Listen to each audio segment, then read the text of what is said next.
My name is Angela Marshburn, and this is my story. My name is Angela Marshburn. It's taking me so many years to get the courage and to bring me to this point, to set the record straight and reveal so many things about myself. There are so many things about me that no one knows, not even my family. Yet there are many people that claim and would like to claim to know me. The truth of the matter is, there is no one that really knows me because I've been gone for so long, I didn't know myself. I'm in the process of reclaiming my life and getting my identity back. So we're going to start talking about how I overcame everything thus far that was set up and designed to destroy me. There's so many things, I almost don't know where to begin, so I guess I need to start at the beginning. And it was very important that I tell my own story. There's no one better to tell my story other than me. Some things will be probably shocking, revealing. As I said, my own family doesn't know the whole me, but I'm ready. So life in Queens. I'm a native of St. Albans, Jamaica, Queens. One of the 5 boroughs, and actually the largest borough in the state of New York. Growing up in New York was magical. I am the eldest of 3 siblings. I have a sister, her name is Diane. She's 3 years younger than myself. I have a younger brother named Alvin. He's 5 years younger than myself. My father was Alvin Henry Marshburn Sr. He was originally born in Wilmington, North Carolina. I understand he left about age 12. My mother was Barbara Hanshaw Marshburn. She was born originally in Biloxi, Mississippi, and left at age 17 after graduation and went to New York, and that's where my parents met. Growing up in St. Albans, Queens was magical. It was a time where it was a suburban lifestyle and we were considered middle class. They had upper middle class sections as well. And it was a wonderful community. A lot of the jazz artists, musicians owned homes there. And it was a peaceful time. I had a lot of friends, both male friends and female friends. I was very active growing up, very ambitious. My goal in life at that time, I was aspiring to be a child psychologist. And I actually started reading a lot of psychology books, and particularly psycho-cybernetics at age 13.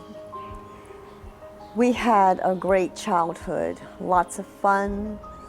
I was blessed that my father was a senior news editor for the Stars and Stripes newspaper in New York and had been in the Navy and covered the sports section. So we were blessed that we were able to go to Shea Stadium a lot and see a lot of the baseball games, and had a lot of opportunities. My mother was beautiful, very gracious, no nonsense, straight shooter. But my mother had some fear for me. There were many times when my mother would say to me, "No, you're so bold till you're stupid, you're not afraid of anything, are you?" And I would tell my mother, "No, Mommy, I'm not. I refuse to live my life in fear." Now that I am older, I have children of my own, I have granddaughters of my own, I look back now and I realize there were times when I probably should have been afraid. But I think that the fact that I was quite fearless growing up served me very well to overcome a lot of negativity and trauma in my life. I began attending PS 36, I believe my kindergarten year, maybe my first year, which was just right up the block from where I grew up.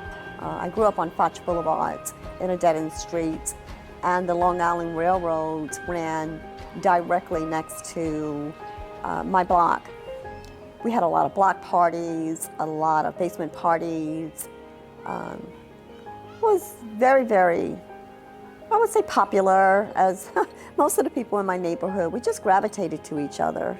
We didn't have a lot of fights, and there wasn't envy, and we just got along very well. We did a lot of ice skating and bowling and going to the movies and hopscotch and just typical things that city kids do. We were riding buses and subways at age 11 and 12 and doing our own shopping sometimes. So it was a great time growing up in New York, and I'm grateful. I transferred from PS 36 I believe it was first grade, into St. Catherine's of Siena Elementary School, which was around the corner from my school. And my parents were determined to provide me with a solid academic foundation. And so the nuns and teachers, particularly Mrs. Fryer, they were true excellent educators, and we were blessed to have the opportunity to have attended St. Catherine's of Siena. The teachers were determined to make us very successful adults. And I remember that the nuns invoked so much fear into me that I was afraid to steal. I picked a flower out of a neighbor's yard one year, and I actually thought I was going to go to hell because I thought it was stealing, and I realized I wasn't. So I learned morals very young by my parents. My father was determined to make sure that I stood up for myself. My mother, being very gracious, made sure that even though I was a city kid, that I was not a street girl. So it was really great. So growing up in Queens was a beautiful time for me up until around the age 10, maybe 11. This is the first time that I can recall experiencing what I consider to be trauma. We had neighbors, and one day we were going next door to play cards. My parents were pretty much professional gamblers, I guess you could say. We grew up in a very serious card shark family. They would travel to Philadelphia for these $100,000 jackpot, bingo jackpots. But we were going next door to the neighbors and play cards one day. I don't know how this happened, but I ended up getting separated from my parents, who had already gone downstairs into the basement. And I remember the neighbor. His name was Larry. His wife's name was Mel. She owned a beauty parlor down on Merrick Boulevard. My sister and I would take the Q4 bus and get off and go get our hair done on Saturdays. But this particular day in the neighbor's house, the husband actually pinned me up against the wall in the kitchen, and he held my arms back. And I can remember him putting his tongue in my mouth, and I can taste alcohol still. I remember the feeling that I had. He was feeling all over me. So he was actually molesting me. And I was very afraid. I was young. And I still don't understand why I never told my father. I think sometimes perhaps I was afraid that had I divulged that information that this man had molested me, that my father would have certainly killed him. And knowing my father, he probably would have. So I kept this inside, but I never forgot the incident. It was very traumatic for me.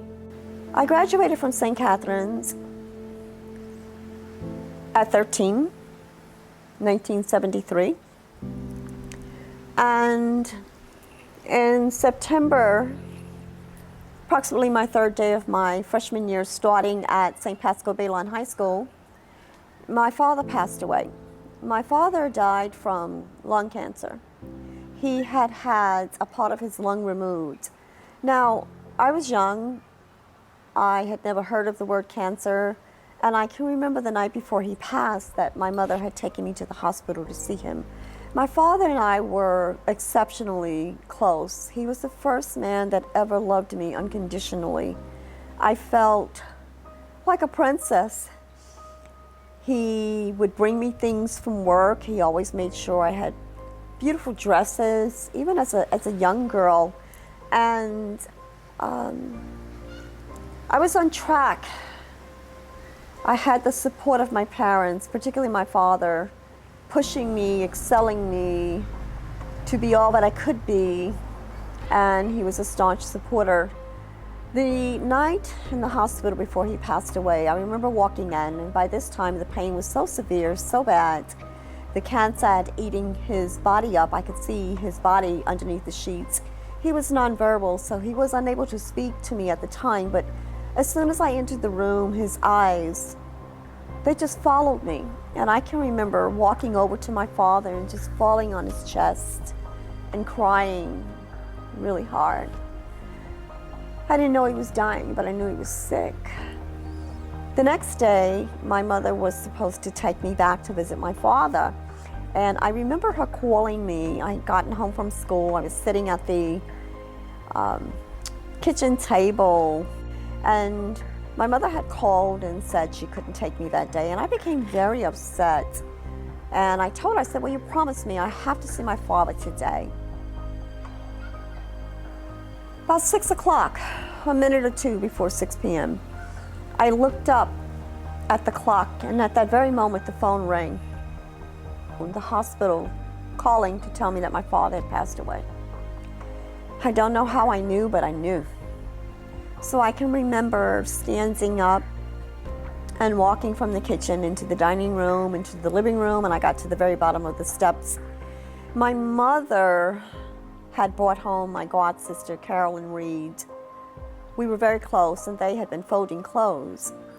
And when I got to the bottom of the steps, both my mother and my god sister looked down, and I looked up at my mother, and I remember saying, that's the hospital calling. My father is dead. And I remember my mother and my god sister looking at each other in bewilderment. They were just amazed. And my mother asked me, how did you know? And I said, I don't know, but I knew. And that's exactly what had happened. So that was a very traumatic time for me. I fell into a pit of depression. So it was very difficult entering my high school years as a freshman with depression. And it really weighed heavily on me, so I struggled. But eventually I was able to pull myself together, and I became very active in high school with basketball, and I was co-captain, cheerleader, gymnastics, I ran cross country. I did a lot of things to try to compensate for the pain that I felt. When the funeral was taking place, I can remember being in the funeral home, and I was completely distraught. I remember going up to my father, who had always been considered like a dapper Dan. He was always impeccably dressed, very classy man. I've never seen my father in a pair of sneakers, slip-on shoes, or even jeans. He always had a suit and tie on, or button-up shirt all the way to his neck. But I remember when I stood at his coffin, my father had a beautiful suit on and a silk tie and a beautiful blue coffin. I remember that I held his hand so tightly, I left an indentation into his hand. And I then remember trying to crawl into the coffin. I wanted to die at that point.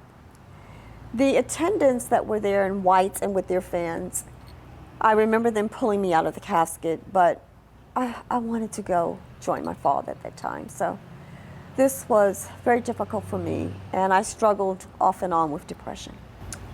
After my father passed, I just turned 14, and about age 15, yes, I would say 15, I started working for my godfather, Hooks, who was a staunch businessman. He owned several businesses, and I began working in his liquor store selling liquor. Of course, I'm so young. Wasn't old enough to drink, had no desire to drink at the time. but I learned the industry, and I learned the industry very, very well. I knew how to card people, how to make our orders, and I also knew that if I did not card people, because they would send undercover people in to make sure that you were actually carding to make sure people were of legal age to buy liquor, that had I not done my job correctly, that I could have caused us to lose our liquor license. So I loved working in the liquor store, and I learned a lot. I learned how to count a substantial amount of money at a young age. My godfather entrusted me, and he was paying me quite well as a young teenager. So I learned the principles of hard work, and I'm very grateful for the opportunities. Age 16. Well, I had always been very interested in becoming a model and following the fashion models and reading the fashion magazines. I entered and joined a professional modeling school. The name of the school was Charisma Studios. It was on Merrick Boulevard, not far from where I grew up. And I loved the modeling years. I loved the modeling school. We started doing a lot of gigs, a lot of shows. We had a lot of paid shows. And at age 17, I had graduated, and we were really branching out, and we were doing more and more things.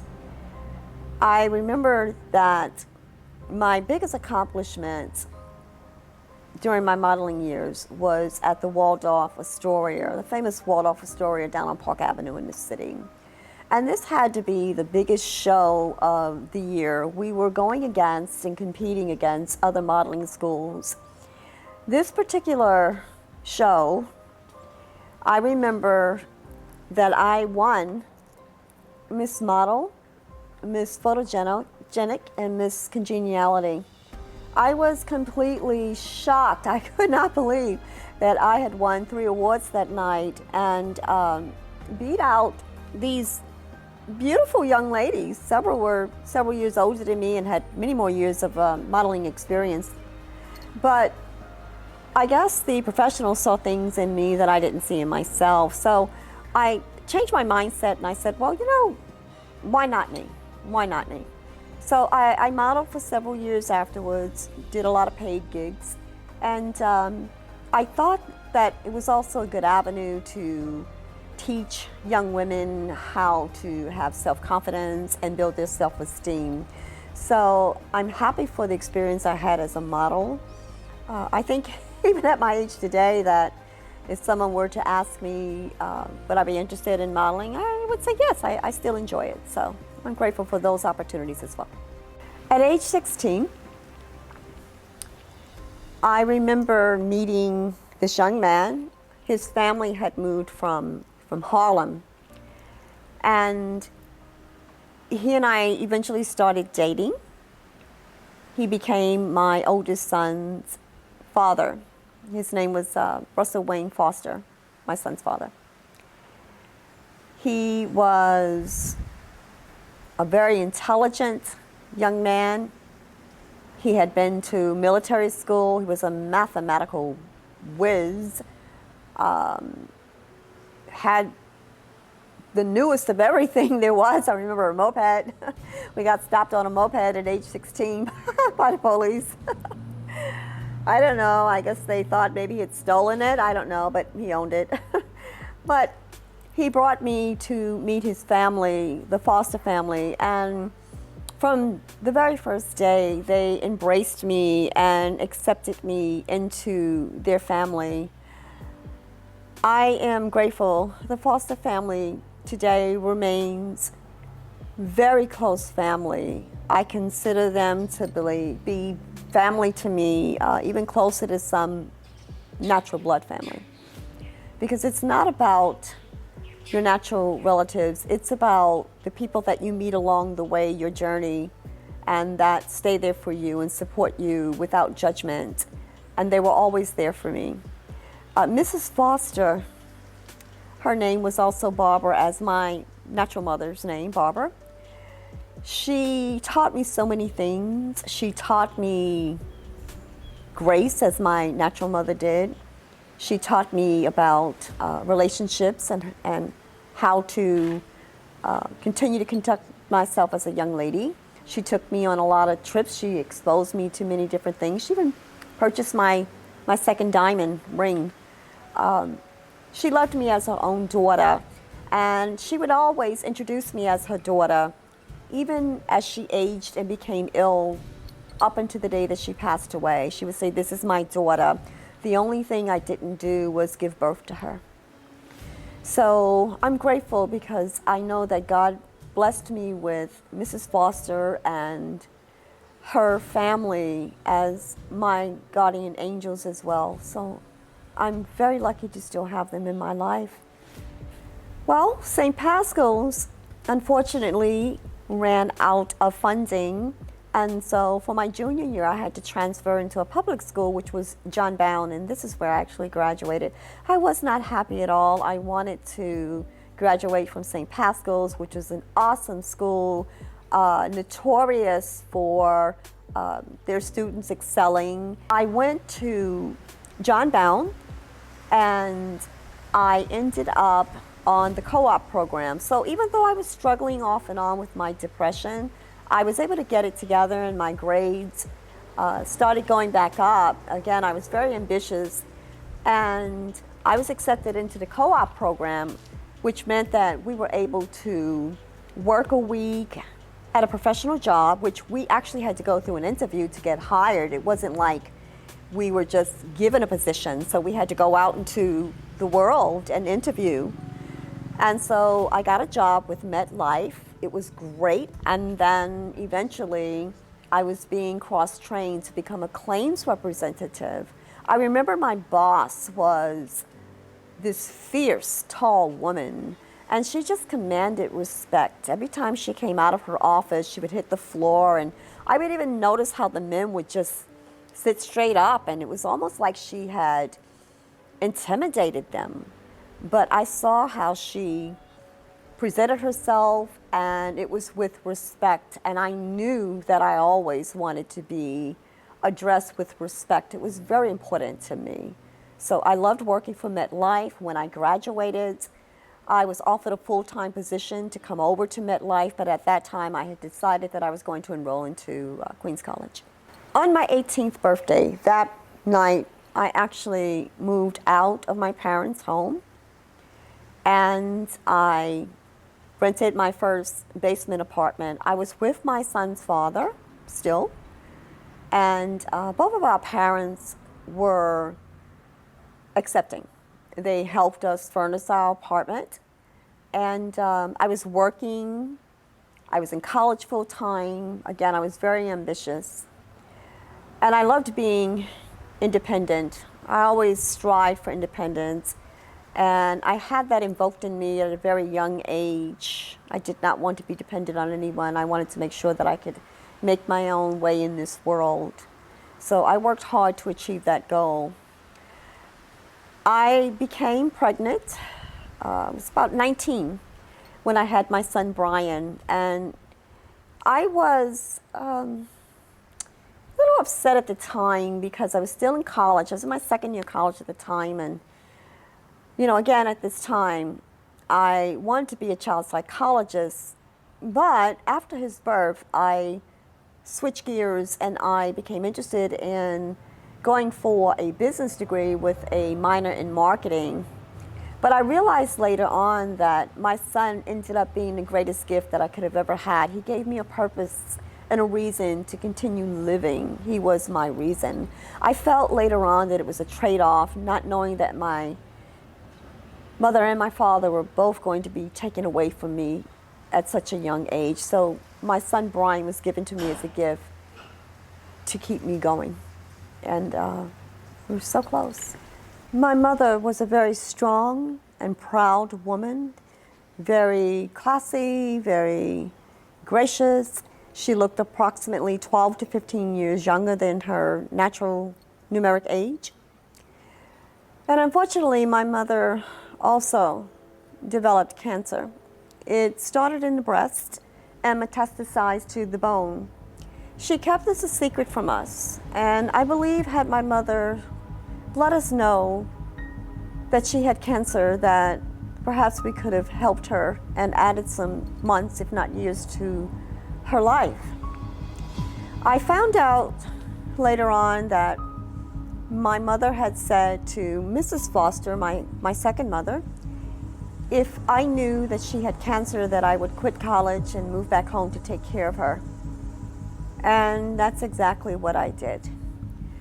The way I found out was horrendous. I was on my way to school one day, and I heard a voice say, get off of the bus and go to Mary Immaculate Hospital and demand to see your mother's doctor and just find out what's going on, because still at this time I had no idea that she was sick. She hid it very well. So I went to the hospital, I introduced myself, I asked to speak to my mother's doctor, and I remember him saying, you want to know what's wrong with your mother? And I remember saying, yes, I want to know what's wrong with my mother. And this young, arrogant, cruel doctor started yelling at me on the unit, in the public. There were certainly no HIPAA laws at the time. So he didn't take me behind closed doors. But he said, your mother's terminal. I'd never heard the word terminal. I had no medical knowledge at the time. I had no idea what that meant. So I remember asking this doctor, terminal, what does that mean? And he said, your mother has 6 months or less to live. I was completely devastated. So by this time, I had moved back home. I brought my young son with me, and my mother had eventually become bedridden, but I was so grateful that my mother lived long enough to at least see her first grandson. And he was only 17 months old when my mother passed away, but she was so proud of Brian. And I was just lost. I didn't know what to expect. I didn't know what was going on. When my mother was actually dying, I went to Mary Immaculate Hospital to see her. And my mother died on September 5th, 1979, which was the day after Labor Day that day. I'd gotten out of the cab, and as soon as I got out of the cab, Mrs. Foster had opened up the window and she said, get back in the cab. The hospital called, you have to get back to the hospital. So I remember running down the block to catch the cab, and I was yelling and screaming, and he heard me. So I ran to the corner, I jumped back in the taxi, I got back to Mary Immaculate Hospital. I remember, I believe my grandmother was there, I think my Aunt Beverly was there, and I sat at my mother's bedside. She had been Cheyenne stoking, which in the medical field means that she is breathing very shallow and then pausing without any breath.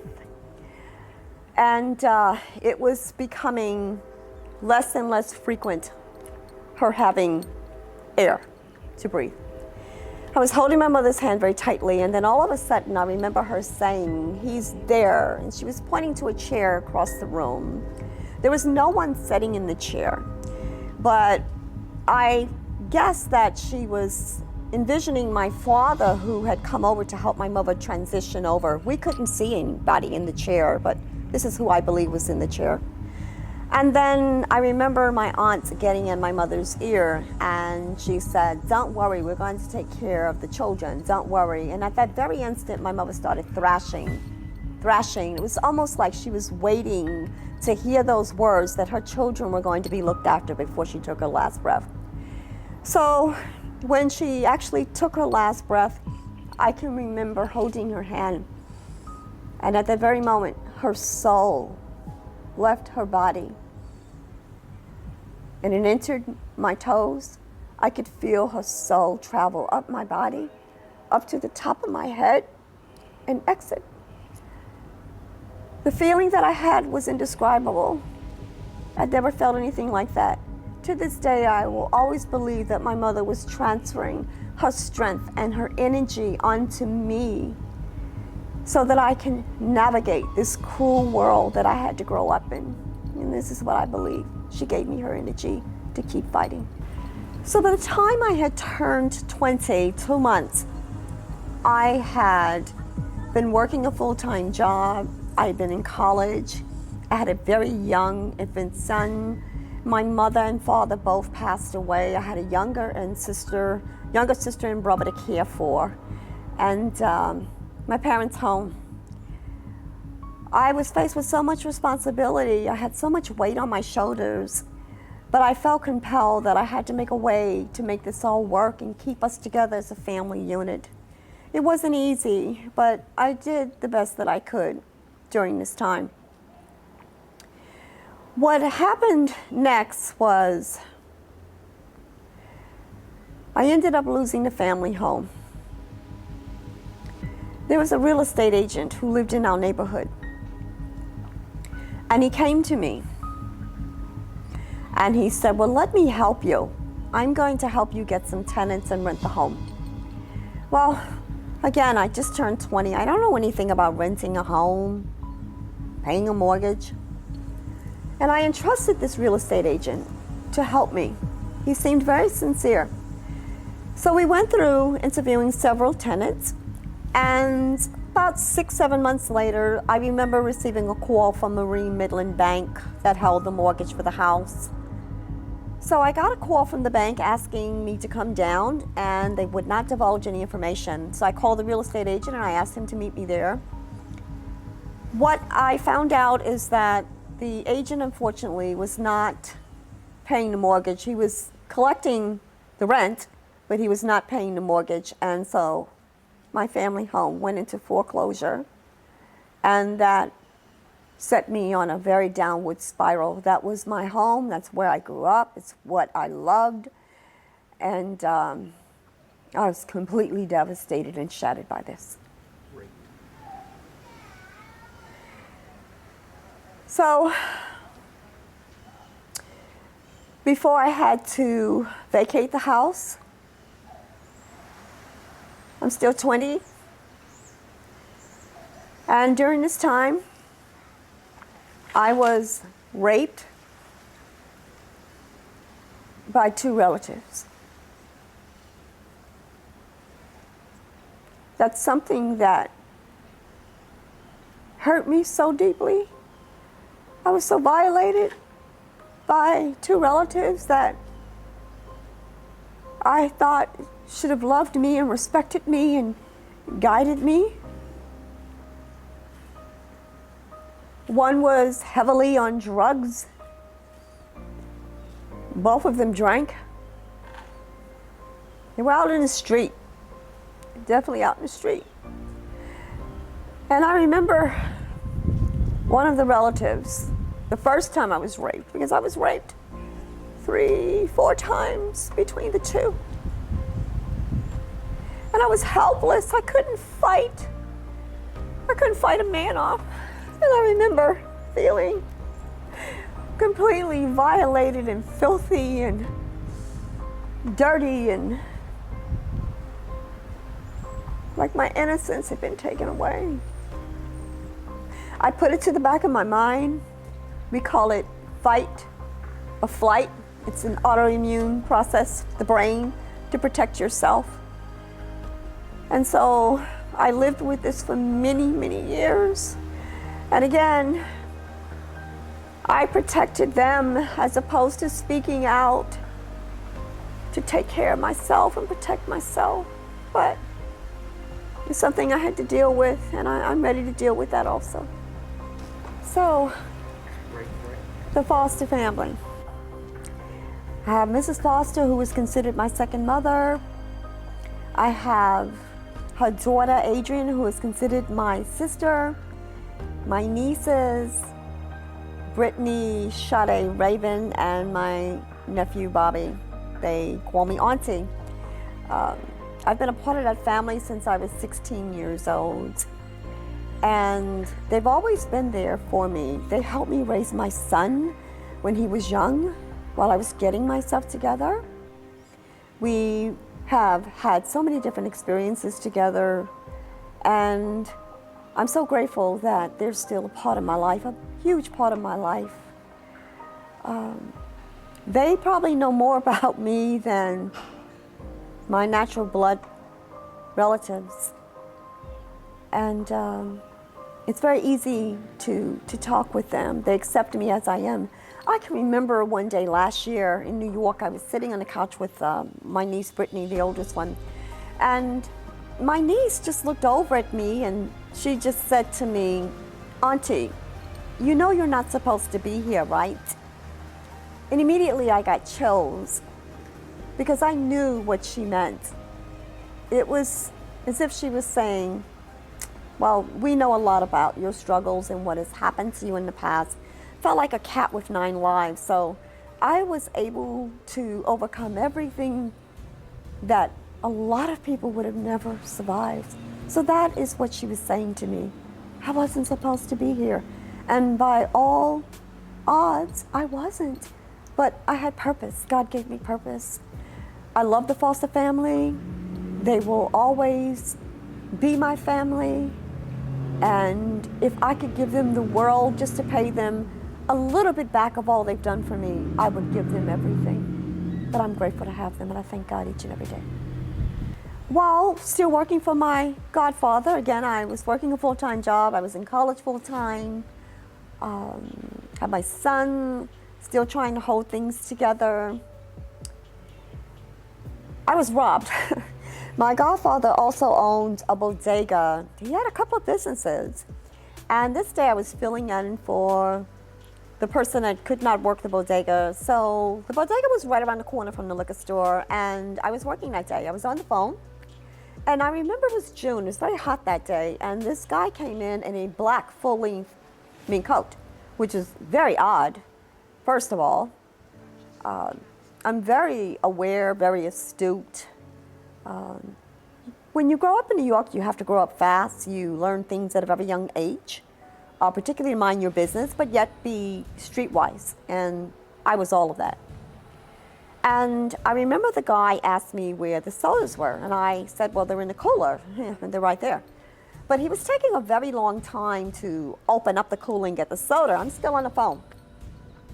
So he stood to the side, and at the very instant, me being very streetwise, I thought, he's strapping a double-barrel shotgun. As soon as I said that, the man came over. We were working behind plexiglass, so we were working behind bulletproof glass. I had also had a bulletproof vest that my godfather had fitted for myself and someone else that had worked in the store. So, you know, we were protected, but as the guy came over, he started trying to get into the door where I was. So we're fighting. He's pushing, I'm pushing. And all of a sudden, he opened up the fur coat and he just came up with this shotgun. I dropped the phone, and I remember kicking in the door. And my first instinct was to say, well, come on in. I don't know why I said that.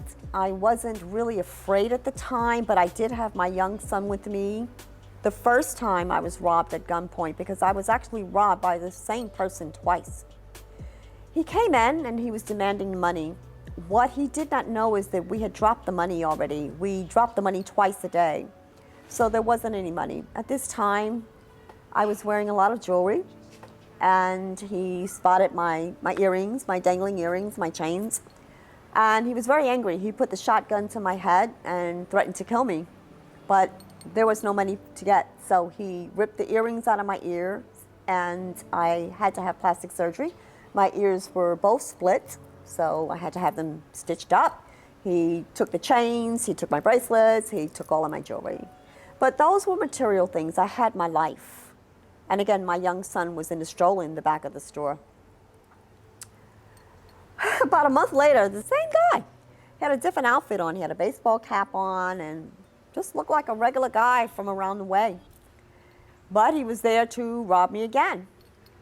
And what we found out later on is that this guy, to rob us, he was actually hired by 2 guys from Brooklyn that had rented the bodega for my godfather. So I'd like to believe that I was never in any real danger, that he wasn't going to hurt me or actually kill me, but he was certainly there to get the money, which he never got. So we found out, they kind of gave each other up. They were prosecuted and did some time. But that was a very traumatic experience for me because I was in my early 20s and I thought I was going to be killed. So I'm grateful that he didn't pull the trigger. So I had already lost the family home. I took a 2-bedroom apartment at the Americanas right off of Merrick Boulevard for my sister and I to live together so she would have a place. And so we had this 2-bedroom apartment, and I had come home from work from the liquor store because I went to college in the day and I worked from 4 p.m. to midnight. And I was able to walk just a couple of blocks to the apartment. My sister was not there at the time, but I remember I came home and I'd only been in the house maybe 15, 20 minutes, and I remember hearing music blasting, like the big boom boxes at the time, and I heard a car screeching, and all of a sudden I heard these shots, like I knew gunshots. I knew what a gunshot was. And I remember running to the window, and this had just happened, I mean, seconds, and lying on the ground right outside my apartment building, I was on the 6th floor, was this young teenager. They had shot this guy, he was riding a bicycle, for his boombox. How sad. And unfortunately, his body was allowed to lay there all night long before the detectives came and started doing the dust for printing. I was traumatized. I was also very fearful that the killers had seen me looking out the window, so I didn't know if they were going to come back and kill me, but I ended up moving out of the Americana apartment, I think later on that week. I had to go. So again, here I am, young, and all of these traumatic incidents, it was like I was plagued with them. I couldn't get away. I'll never forget it. Before my 21st birthday, I was hired as an undercover investigator. This is something that no one knew other than the man that helped me get the job. I was warned that my family was not to know because of course it would be too risky. So I did some field training and I began working as an undercover investigator for grand larceny, inside theft. My cover at the time, I was a sales rep for upcoming new fashion designer Norma Kamali, and I also ran her boutique out of Bloomingdale's on 59th and Lexington Avenue. When I went to Bloomingdale's and had to go to HR for the hiring process because they knew that I was there on undercover assignment, they breezed me right through. So I have to say that it was an exciting time, but it was also a dangerous time. And part of my responsibilities was to observe, to interview, without anyone knowing who I really was. So I was living a double life at this time. And it was exciting. And the thing is, I had a natural knack for that. I can remember I befriended this one guy. I'll say his first name, which was Joey. And he was in his early 20s. His family was rumored to have been connected. And he was giving me information, not knowing who I was.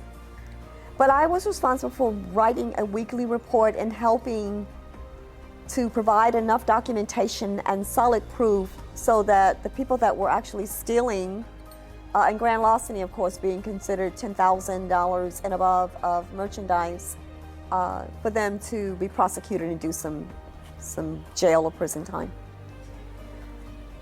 So, with becoming friends with Joey, even though he didn't know who I was, I started getting a soft spot for him. And although I was intaking information, while working in this case, I really never felt like I had enough solid information. I remember getting several calls from my supervisors, and I worked for Kelly Investigative Services at the time. It's a long time ago. Anytime I got a call on the job from my supervisor, the call came through as Dr. Kelly, and I knew that was the owners of the investigative services, the company. I was called into the office one day, and I was asked, why am I not moving fast enough to help them close the case? And I remember saying, I don't have enough information. And what happened was they were getting reports because I discovered later on that they had another agent in there who was working the detail. So it was almost as if this agent was watching me. I remember the sarcastic, facetious remarks, and I think that what happened was they thought that I was going soft and actually switching sides. I remember a comment, a question that the supervisor said to me. He said to me, "We hear that you are wearing $400 suits." So by this time, I believe they thought that, well, I just didn't want to give up Joey and what I was learning. So my comment back to them, and I was, again, never fearful, very straightforward, to the point. Matter of fact, I can remember saying, well, how do you know I don't have a wealthy boyfriend? But I was also in another business at the time, which I could not tell my supervisors. So I went back out on my detail, I did my job, but I was called back in the second time, and this time they were very annoyed with me, and their whole demeanor and tone had changed. And they said to me, "What are you doing? You are a good agent. We will transfer you to anywhere in the country that you wish to go, and we will set you up. We need you to help close this deal." And I can remember saying, "It's not time. I don't have enough. I just don't have enough." So they got very angry and very aggressive with me. A few days later, I went back as the sales rep to the boutique at Bloomingdale's, and I noticed coming down the escalator was a man. He had a trench coat on, a hat, and a briefcase. And he looked directly at me. And I was standing right in the front of the boutique. And he looked at me. And it was the way he looked at me and the nod that he gave to me. And I knew at that very instant that he was sent deliberately to intimidate me. I knew he was sent by my superiors to intimidate me.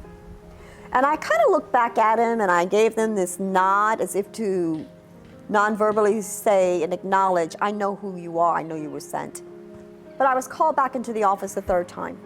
And this time I was called in, they were infuriated with me. And it was pretty much a threatening conversation. So at that time, I ended up giving a constructive resignation. I didn't feel that no amount of money, even with me relocating, setting me up with a new identity, it wasn't worth my life or the life of my family. So I resigned as being an undercover investigator. But it's an experience I will never, ever forget. On my 21st birthday, I met the love of my life. By this time, New York had changed, and there was the numbers business, which was an illegal lottery. And it was the way that many people in all 5 boroughs would compensate. So for example, in the number game, which I became a deep part of, if they bet $1, it was 1 to 6, and it was 3 numbers. So if their number hit, they put $1 down on the bet, they would actually win $600. And in my neighborhood and around the neighborhood, I actually lived very close to the #1 banker in Queens in my borough. Owned a lot of businesses. There were a lot of young, beautiful, what I consider to be fly girls. They were driving all these luxury cars, these Mercedes and Beamers and Lexus, and just beautiful, beautiful outfits, jewelry, and I was quite impressionable at that time. Jewelry had always been a big staple in New York. I had my own share of that. But I decided on my 21st birthday that I was going to dress up and go ask the banker, the biggest banker, if I could have a job. I wanted to work in a number business. So I went to his estate. I was buzzed in. I told him it was my birthday. I'm 21, I can legally drink now, so pops a bottle of champagne, gives me some flowers. We talked for a while. He knew my mother, as my mother was very popular, well respected by both men and women. She had a lot of friends who just adored her, and she had loyal friends. So he was very familiar with my mother, well respected. And he took time to sit and talk with me. But he told me that he did not have an opening for me at the time, but he would certainly keep me in mind. So we talked a few more minutes, and I started leaving, going out the back gate. As I get out the back gate, I hear him calling me back. And he's like, Angela, come back. So I'm buzzed back into the gate, the back of the estate, and I go to the back door, and he's coming downstairs, but he has this man with him. And when this man walked out, he introduced me. And I looked at this man, and he looked at me, and I felt immediate electricity. It was something I'd never felt in my life. And he was extremely handsome. He was just a beautiful man. Well-dressed, well-spoken, well-groomed. And he was kind of giddy that day. He looked at me, and he kept laughing and smiling as if he had hit the jackpot. But I kind of felt the same way. What I found out is that he was one of his top guys, and he also managed and ran one of the number spots in another part of Queens, close to where I went to college. So he invited me. He said, well, I got a spot for you. You know, you can start on the weekend. Want to come by and see me? So I'm like, okay. So he gave me the directions, and the next day, which was a Saturday, I believe, I put on a nice suit, took the bus, got off the bus. His spot was directly across from the bus. He was waiting for me. And this time of my life, I was the happiest I had ever been with any man. I've never known a love like this. We hit it off immediately. We grew very close. He treated me like a queen. He took me to my first Luther Vandross concert. We both were very much into boxing matches. I was a major boxing fan. He was too. We went to fabulous restaurants. I was it. And I loved him deeply. I had never been to Los Angeles, to California. He had moved to California for a little while, and I remember that he invited me to LA. So he called me one day and he said, well, there's a ticket waiting for you when you get off of work and come to Los Angeles, come to LAX. So when I arrived at LAX, he had hired a female chauffeur for me in this black limousine, which I thought was, whoa, wow, okay. Well, I am a little impressed by this.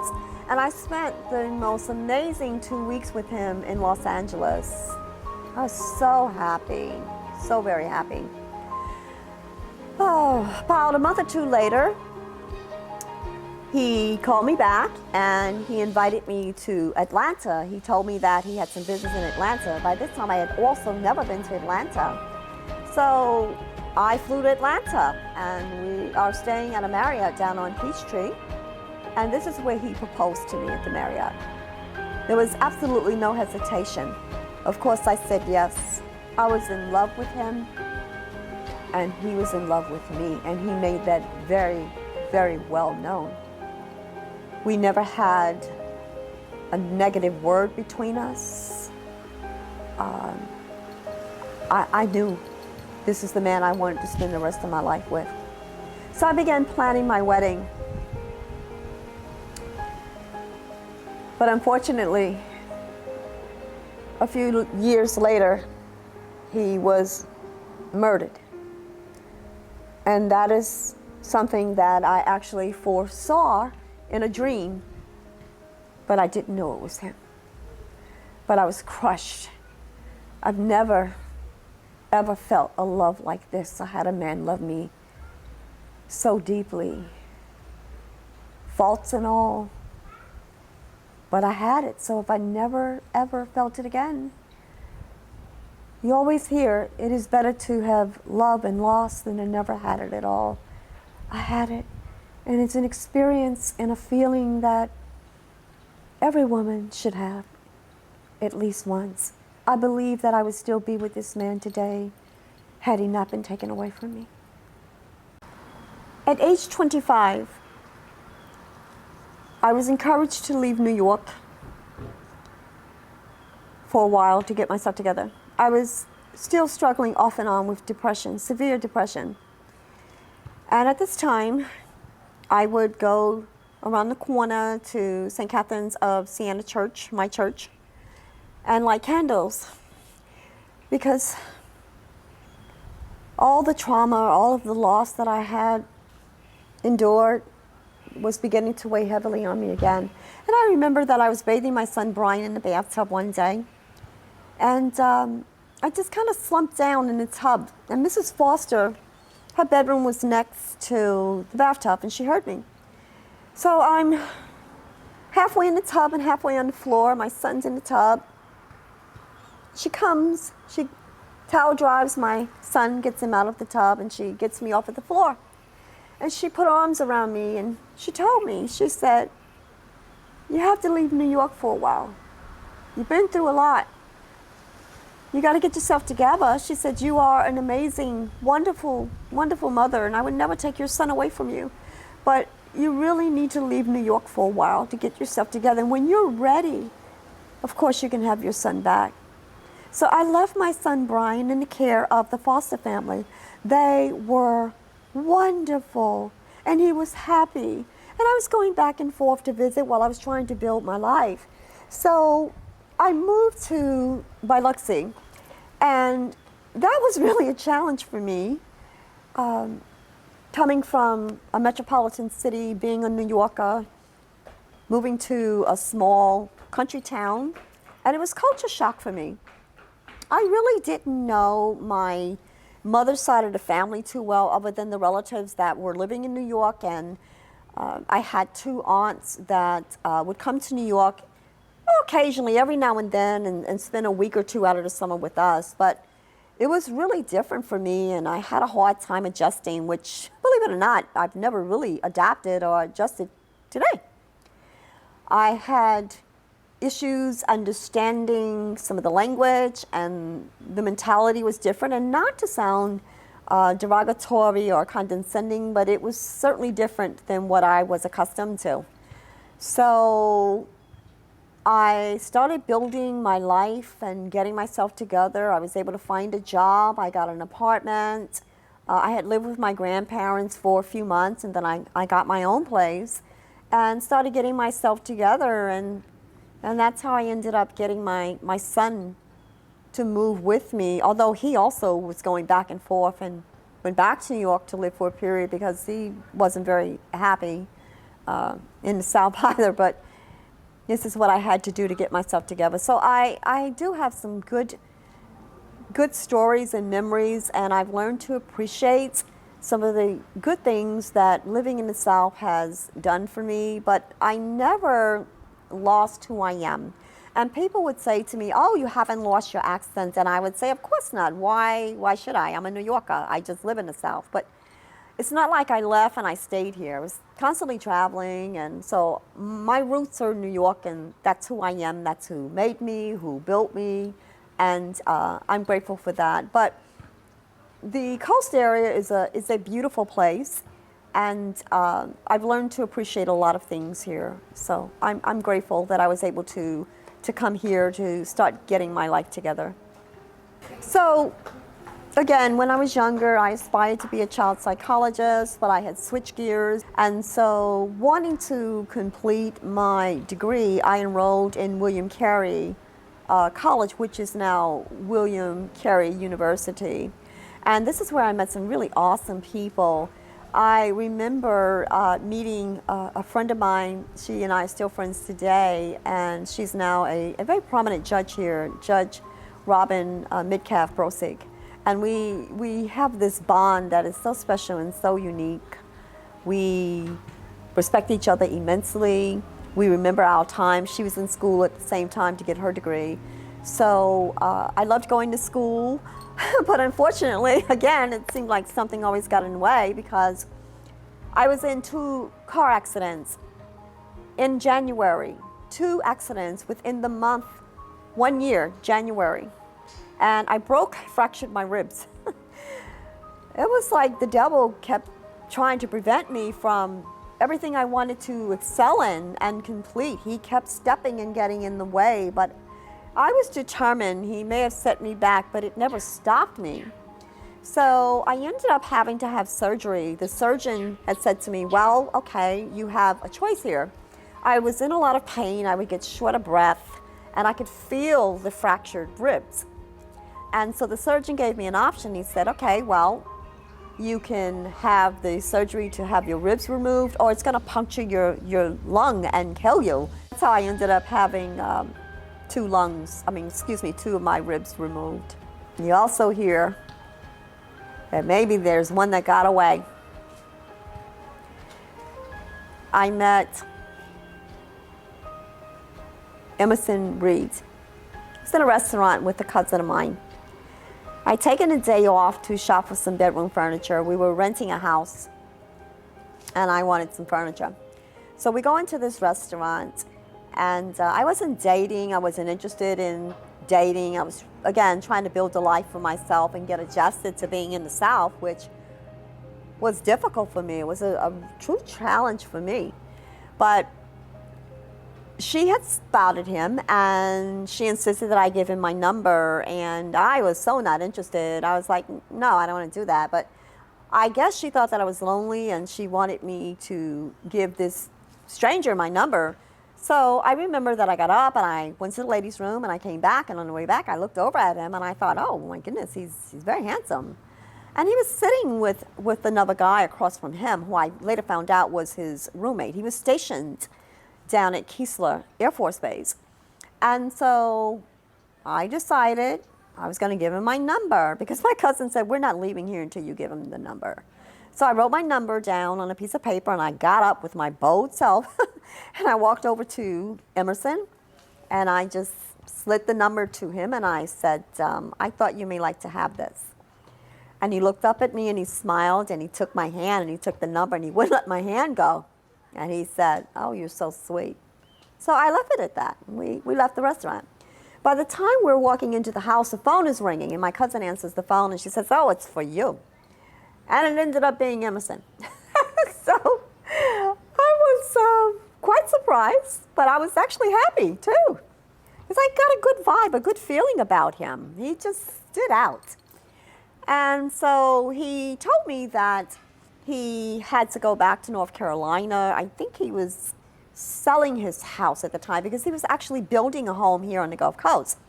And he wanted to get together the next week when he came back. So when he came back to Mississippi, we did get together, and he took me to a concert. And if I recall correctly, this concert was Dolly Parton and Kenny. Don't remember his last name because I wasn't really into country, but I actually enjoyed the concert, and it was at the Coast Coliseum.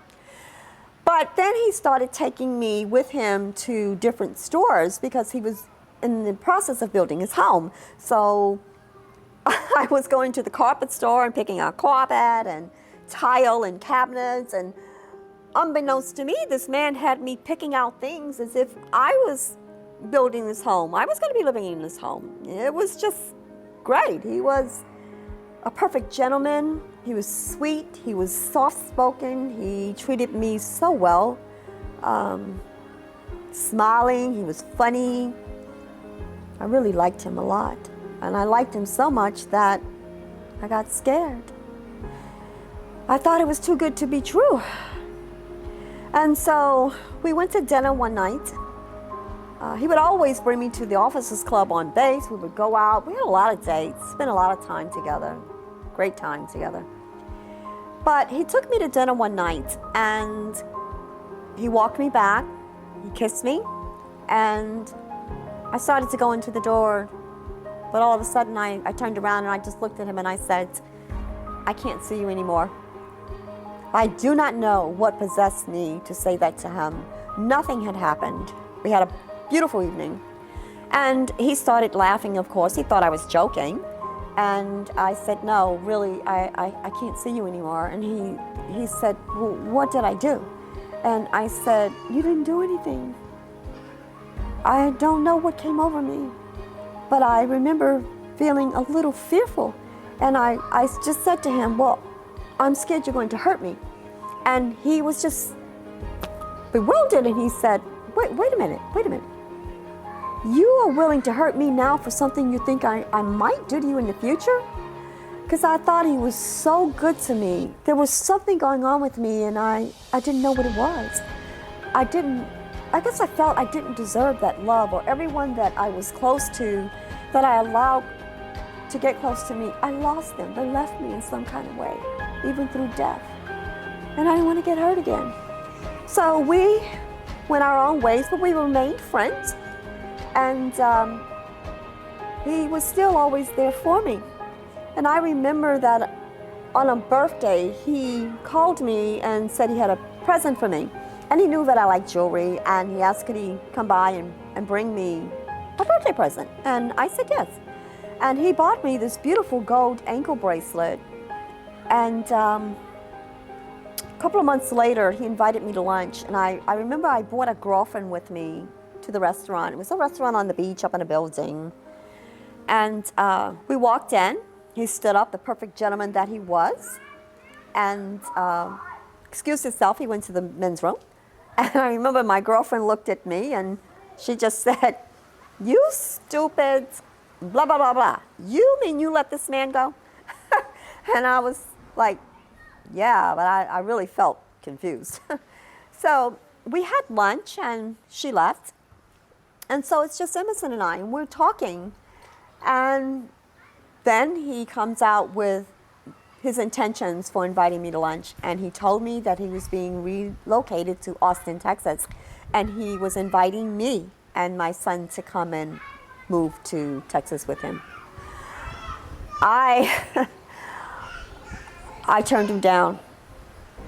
I just don't know what was running in my mind, because I still care deeply for this man. I really like this man. And through the years, I have had a lot of guilt because he did nothing wrong to me. It was all me. It was all me. I was so messed up. But I still think that he may have been the one that I pushed away. And I have guilt. There are times when I feel like I owe him an explanation. I don't know if he will ever see this film, but I hope that one day I have the opportunity that I can sit down with him and have a face-to-face conversation with him and just open up to him and let him know what was going on in my life then and now, and at least ask for some forgiveness or give him some awareness to make him understand. It was never him, it was me. But had I allowed the relationship to continue, I think that we could still probably be together today. He's a good man. Vicki Davis. While living down south, I met Vicki Davis Taylor. She and I became fast friends, her and her family, lovely family. Funny story about first time I went to her house, they were having what I found out was called a crab boil or shrimp boil. And I remember them putting newspaper down on a table, and they opened up this pot and there were shrimp and crabs and potatoes and corn. And all of a sudden, I see her family, everyone that was there at the table, they started picking up the food with their hands and they're eating with their hands. And now I'm from New York, so I've never seen anything like this in my life. And I remember asking, what are you doing? Why are you eating the food with your hands? But I learned that this is the way it was done. And I learned how to cook it. I enjoyed it, and I ate plenty of it. I would cook it on Fridays myself. But Vicki and I became good friends, very close. Even though we have a lost touch and don't communicate often. She and her beautiful family remain in my heart. I will always consider Vicki to be one of my dearest friends. We share a lot of experiences together. I have nothing but the utmost respect for her and her family. I hope that she sees this film one day. And one day I hope that we can have a girls' trip somewhere and just kind of relive some of our past. But I love you, Vicki, and I love your family. It was coming up on the late 80s, and it was time for me to leave Mississippi. I spent 4 years here. I had left my job, and I desperately wanted to get out of Mississippi. So I moved to Montgomery, Alabama with my Aunt Lynn and Uncle Tom, her husband, and my cousins who were very young. And I lived there for 6 months. I actually liked Montgomery. If I had to live anywhere in the state of Alabama, I would say Montgomery. It was very, very nice. So I found a job. I went on an interview for Estee Lauder. I had been, of course, in fashion and modeling and just that whole industry. So I decided I wanted to work for Lauder, which was the #1 cosmetic industry in the country. And today she owns, I think, close to 40 different brands. I'm still a Lauder fan. So I went in for an interview, and there were 2 VPs that flew in from New York, beautiful women. And they interviewed me and offered me the counter manager position, which was like the top position for the store. I was completely shocked. I wasn't expecting this. So I accepted that position. I was one of 13 regional managers for Lauder. I was also the only woman of color. And I loved it. We would have counter manager meetings every month. The Lauder sons would actually fly in on their corporate jet. I was able to have input, provide feedback. I did well as far as managing the counter and making money and sales for the company. I was respected. I was treated well. There were a lot of perks. Mrs. Lauder actually gave me a beautiful Italian clutch eelskin pocketbook as a Christmas gift. And when I left Lauder, they did not want me to resign, but I was giving Mrs. Lauder's autobiography, and all of the VPs, everyone autographed this book and addressed to me, and they were really sad that I was leaving. I sometimes would have some thoughts, and I think about where I could be if I had remained with the Lauder company. I would like to think that I would probably be working overseas somewhere as a VP somewhere. But I loved my experience, and I learned a lot. So it was a wonderful experience for me working for Estee Lauder. I'm still a #1 fan, Lauder. While I was in Montgomery, I went to a game, or maybe it was a homecoming for Alabama State University, I think. And I remember I met this guy, Gregory Singleton, and he was the director for Alabama State University, and my Aunt Lynn actually worked for him as a recruiter. And so we met, and we became friends and started dating, and so I'm still working for Lauder while I had met him. And by this time, he had accepted a position at the University of Alabama in Tuscaloosa in the engineering department, turning out engineers. So he had always been in academics, well-respected, really great guy. He's on so many different boards all over the country, recruiting students, and just a really good guy. We ended up getting married. I ended up having my second son, Brandon Singleton, and he was also my first premature son. He was born at just 29 weeks gestation. And so I'm working for Lauder. I'm loving my job. He's in Tuscaloosa. We live an hour and a half away from each other, and one day he called me, this is while I'm still pregnant, and he called me and he said, you know, this is ridiculous. We're married. You need to quit your job and move to Tuscaloosa. And I didn't want to quit my job. I didn't want to leave at all. So reluctantly, I quit my job. I resigned, and on New Year's Eve, I relocated to Tuscaloosa. And I wasn't there long before I felt like I was in the twilight zone. So again, that was culture shock for me. I had no family, I had no friends, and it was difficult. But I ended up making a pretty decent life for myself there. I found a job.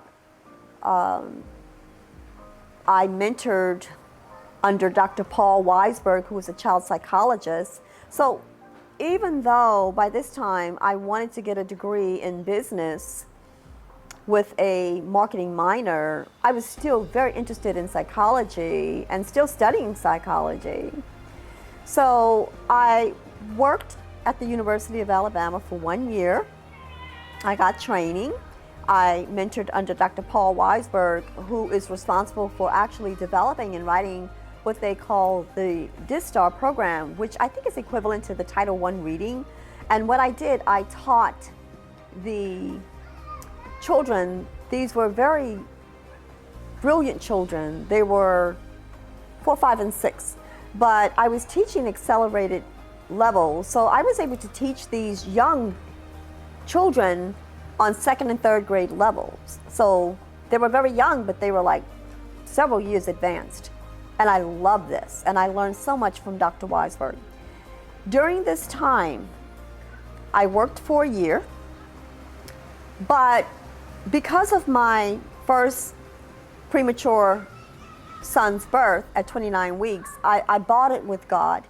And I remember, because he struggled, he struggled to live. He was 11 weeks early, and I remember saying to God, okay, God, if you allow my son to live, I will give back. I will give back.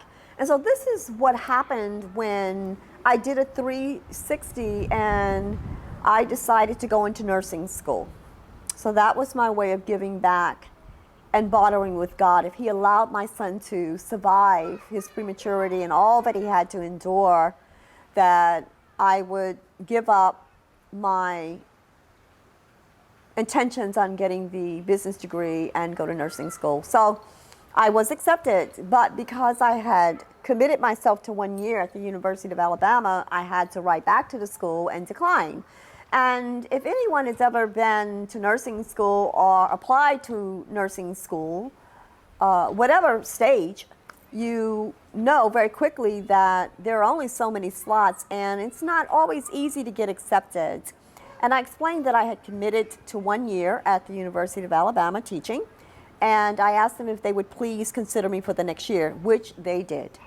And so next year came, positions became open, and I entered into nursing school. I went into an accelerated advanced LPN school. I became my class president. I was one of the elder students. A lot of the students there were in their young 20s or 20. And I have to say that I did well. It was very fitting for me. I had a passion. I've always been a nurturer, an empath. I always wanted to see the good in people and take care of people. It's just what I did.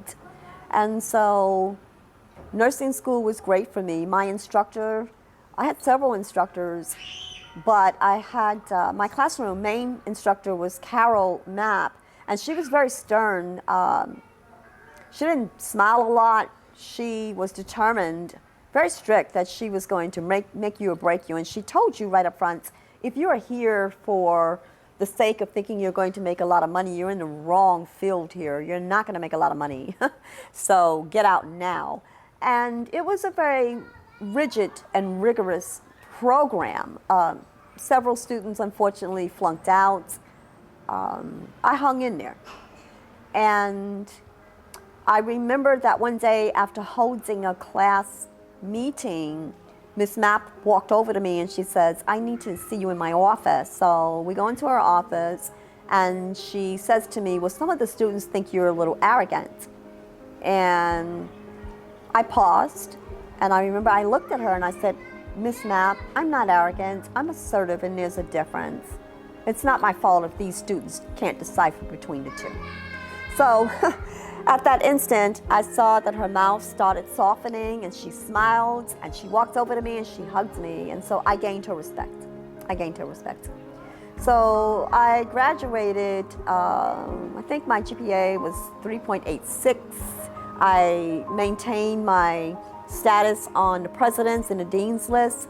And so I was very proud of that. And when we graduated from nursing school, even though it was going to be a couple of months before we took our state boards, I still studied every day, even Sundays, with 3 other students, and we were preparing for state boards. And so I was very proud of myself when I was able to pass my boards on the first go round. So that was an accomplishment.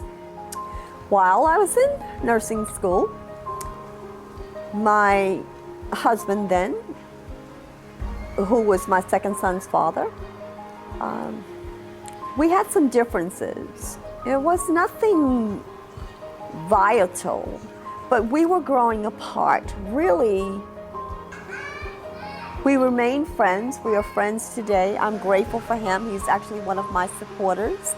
I appreciate him. I respect him immensely as he respects me.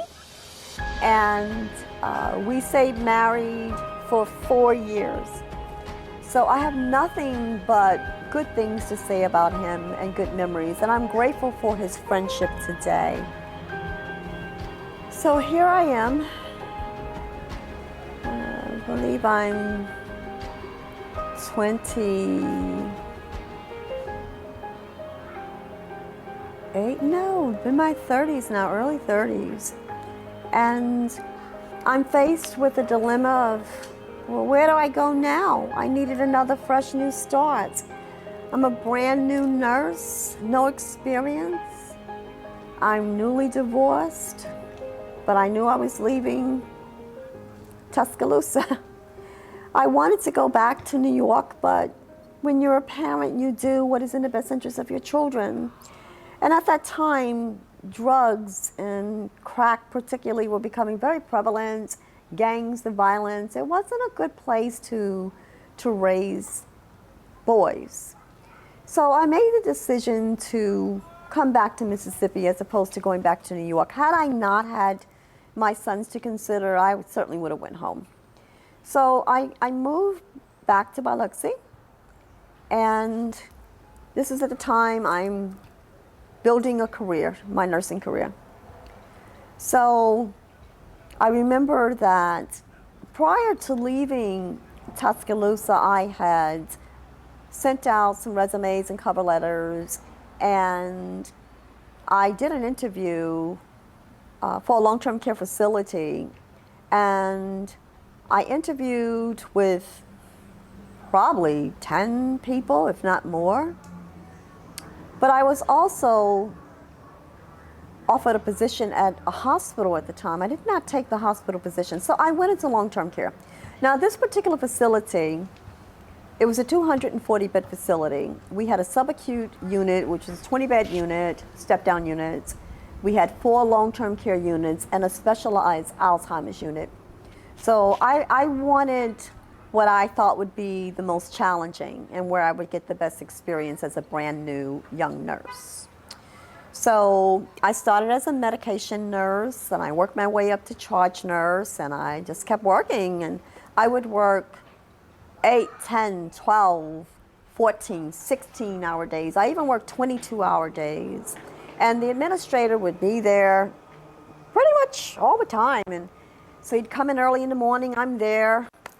And he'd be there late at night, and I'm still there. He'd come back in the morning, and I'm there again.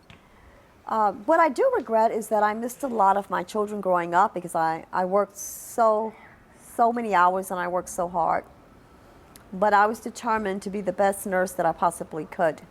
My mentor was Cindy Lott-Niece. She was my director of nursing, and she was absolutely awesome. She taught me so many things, everything certainly within my scope of practice, but she saw things in me that I was completely unaware of. And so I worked my way up into management. I became an MDS coordinator, and so that meant that I was responsible for being the overall assessment nurse and pulling together from every aspect, every discipline, to provide optimal quality care, to develop a very successful care plan, to take care of the residents there. And then I became a unit manager for 2 units, which meant that I was responsible for 120 patients and managed a staff. I remember that I was going back, I went back to school to get my RN. I was actually in school, and something kept getting in the way again. It was just unbelievable. Every time I tried to excel and go to the next level, something happened. But it didn't deter me, because I had a good career and I was learning so much. I remember working on the subacute unit, and I had one registered nurse, an RN, say to me, "You are the only LPN that I would ever work with." Well, instead of me getting defensive and feeling insulted, I actually took that as a compliment. And I worked very well with my staff. We worked side by side. There was nothing that I would not do, that I would not have asked of them. And so we worked very well together. I had their utmost respect, and it was a great time for me. I really thank Cindy Lott-Niece for the things that she taught me and how she entrusted me, how she had confidence in me, and she brought things out. Being a unit manager was just amazing. I wanted to prove to the surveyors and the feds that I can turn what was considered the most challenging unit around, and I did that.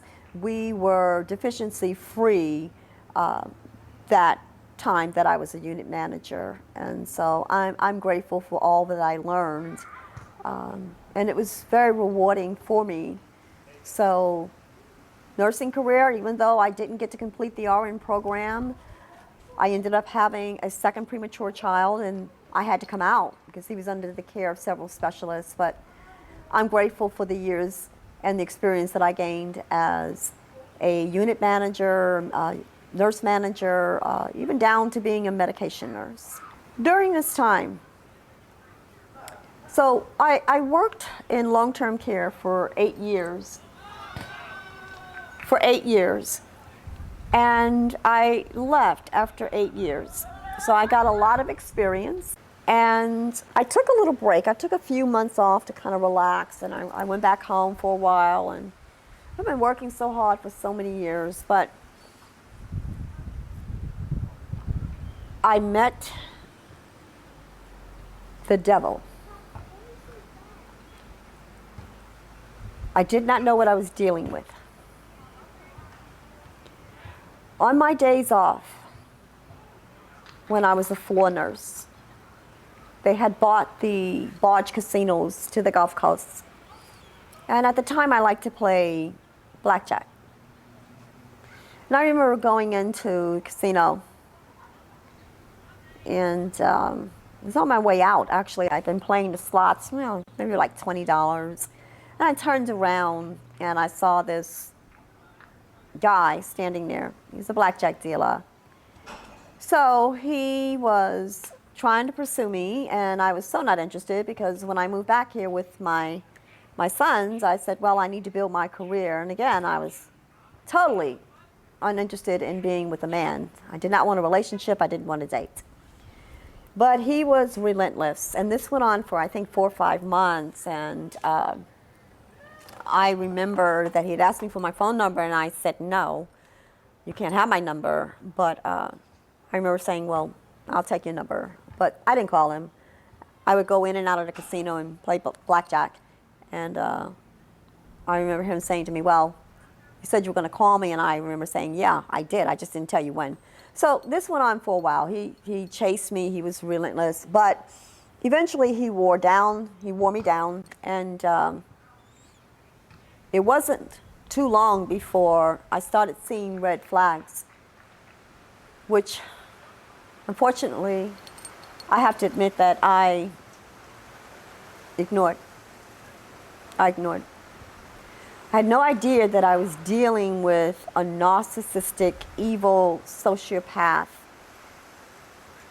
I discovered he was on drugs. I knew he drank. And the first huge red flag was when he was caught aiding and abetting while working as a dealer in the casino. And the gaming commission actually came in and cuffed him and walked him out.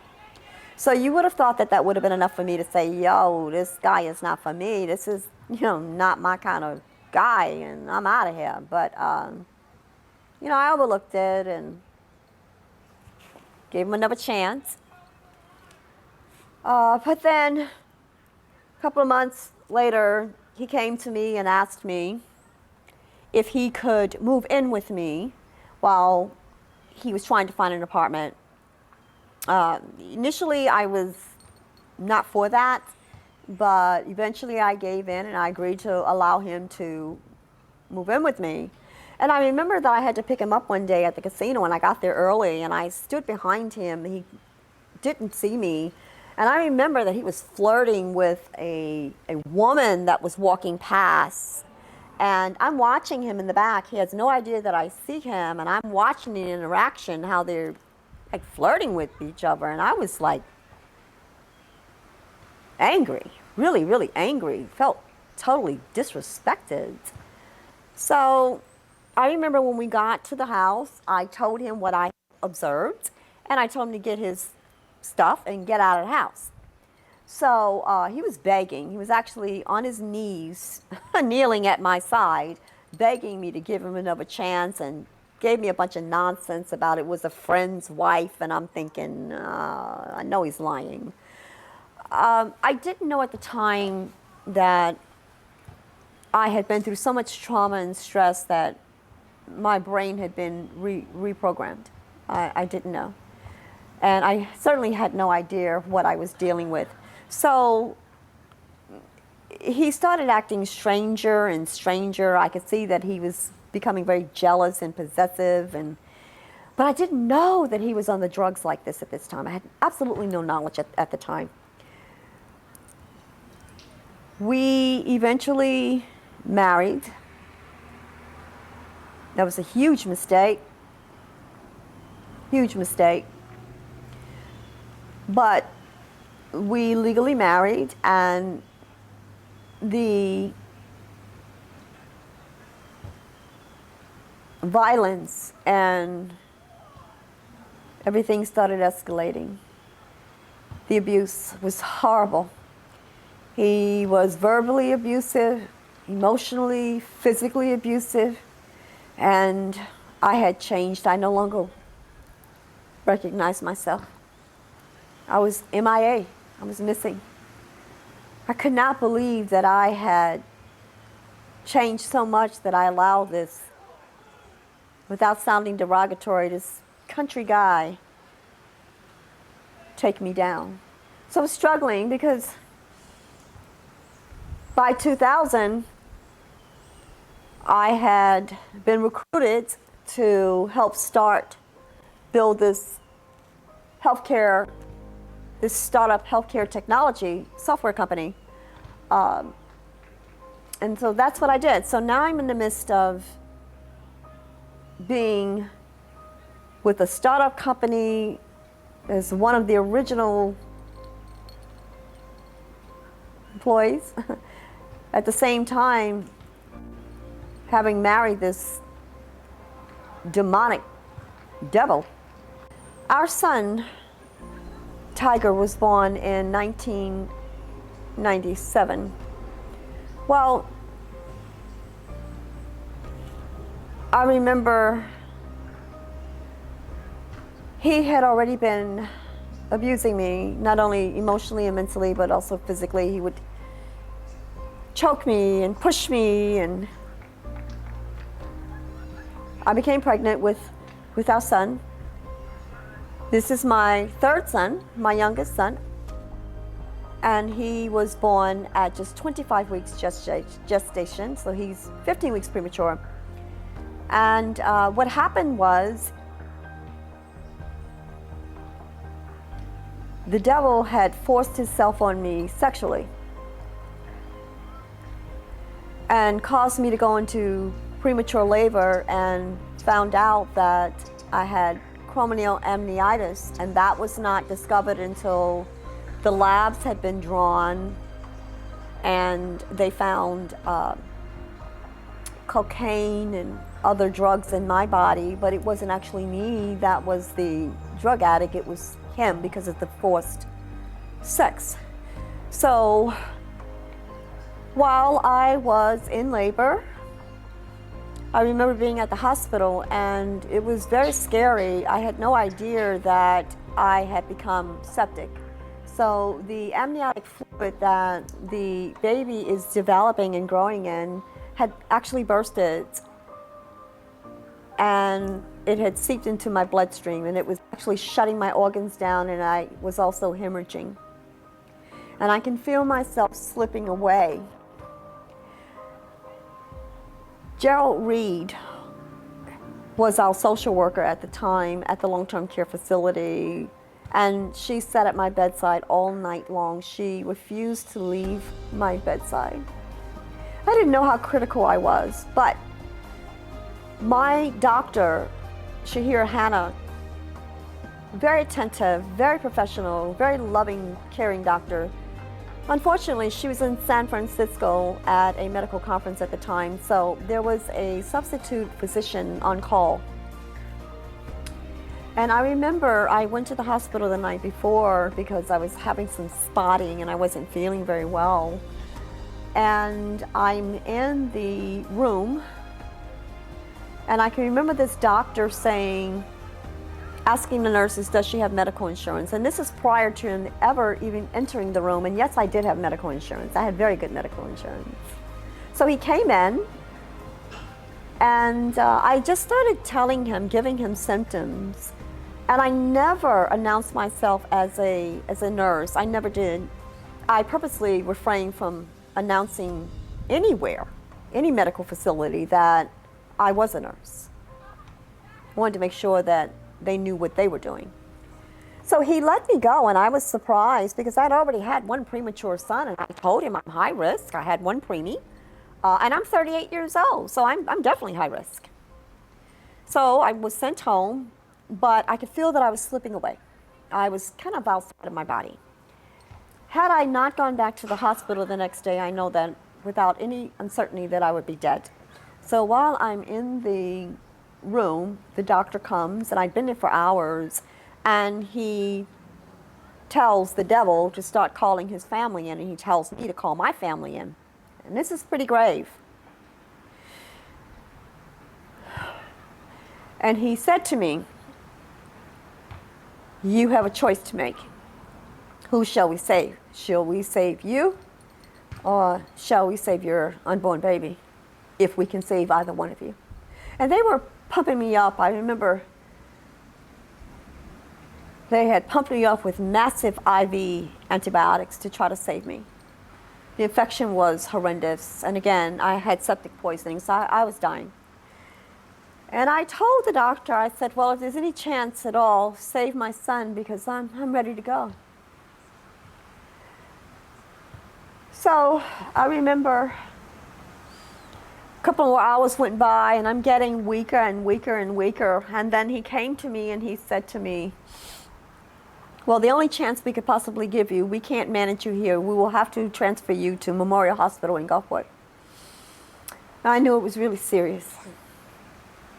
But I had already made up in my mind that I was willing to give my life for my son. So they called an ambulance and put me in the back of the ambulance, and they put a registered nurse in the back of the ambulance, which is not normal protocol. So I knew it was grave. And I remember seeing this this beautiful nurse, and she held my hand the entire time. I can see the monitor. I knew when I was having contractions. And she was just leaning into me, and she was smiling with this beautiful face, and she was trying to reassure me and keep me calm. But I remember her, she kept saying, you're doing so well. You're doing good. She was just trying to keep me calm and not alarm me. And I remember saying, I am. So when we got to Memorial Hospital, they brought me out on a stretcher, and there was really no time. I remember someone putting a consent form with a clipboard for me to sign really quickly, and they brought me into the operating room where I had another emergency cesarean. But I had already made up my mind.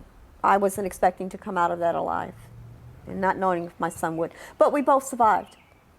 So I was out for almost like a good day, I believe.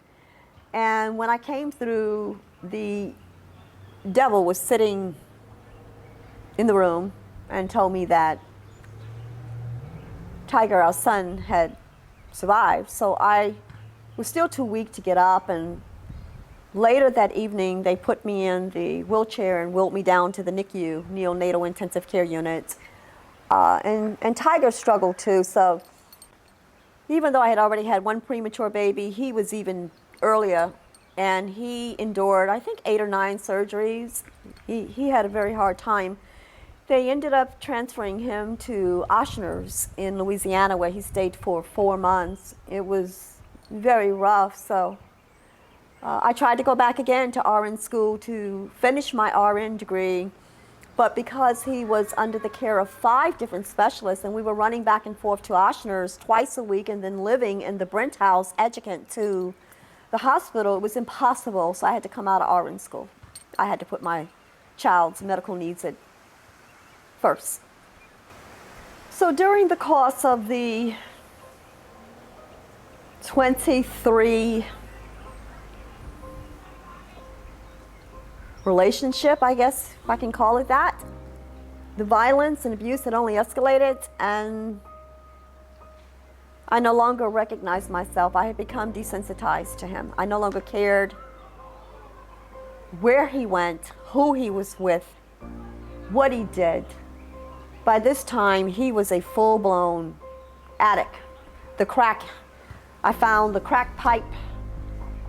His family was in such denial and enabling him with the codependency, and they didn't want me to turn him in.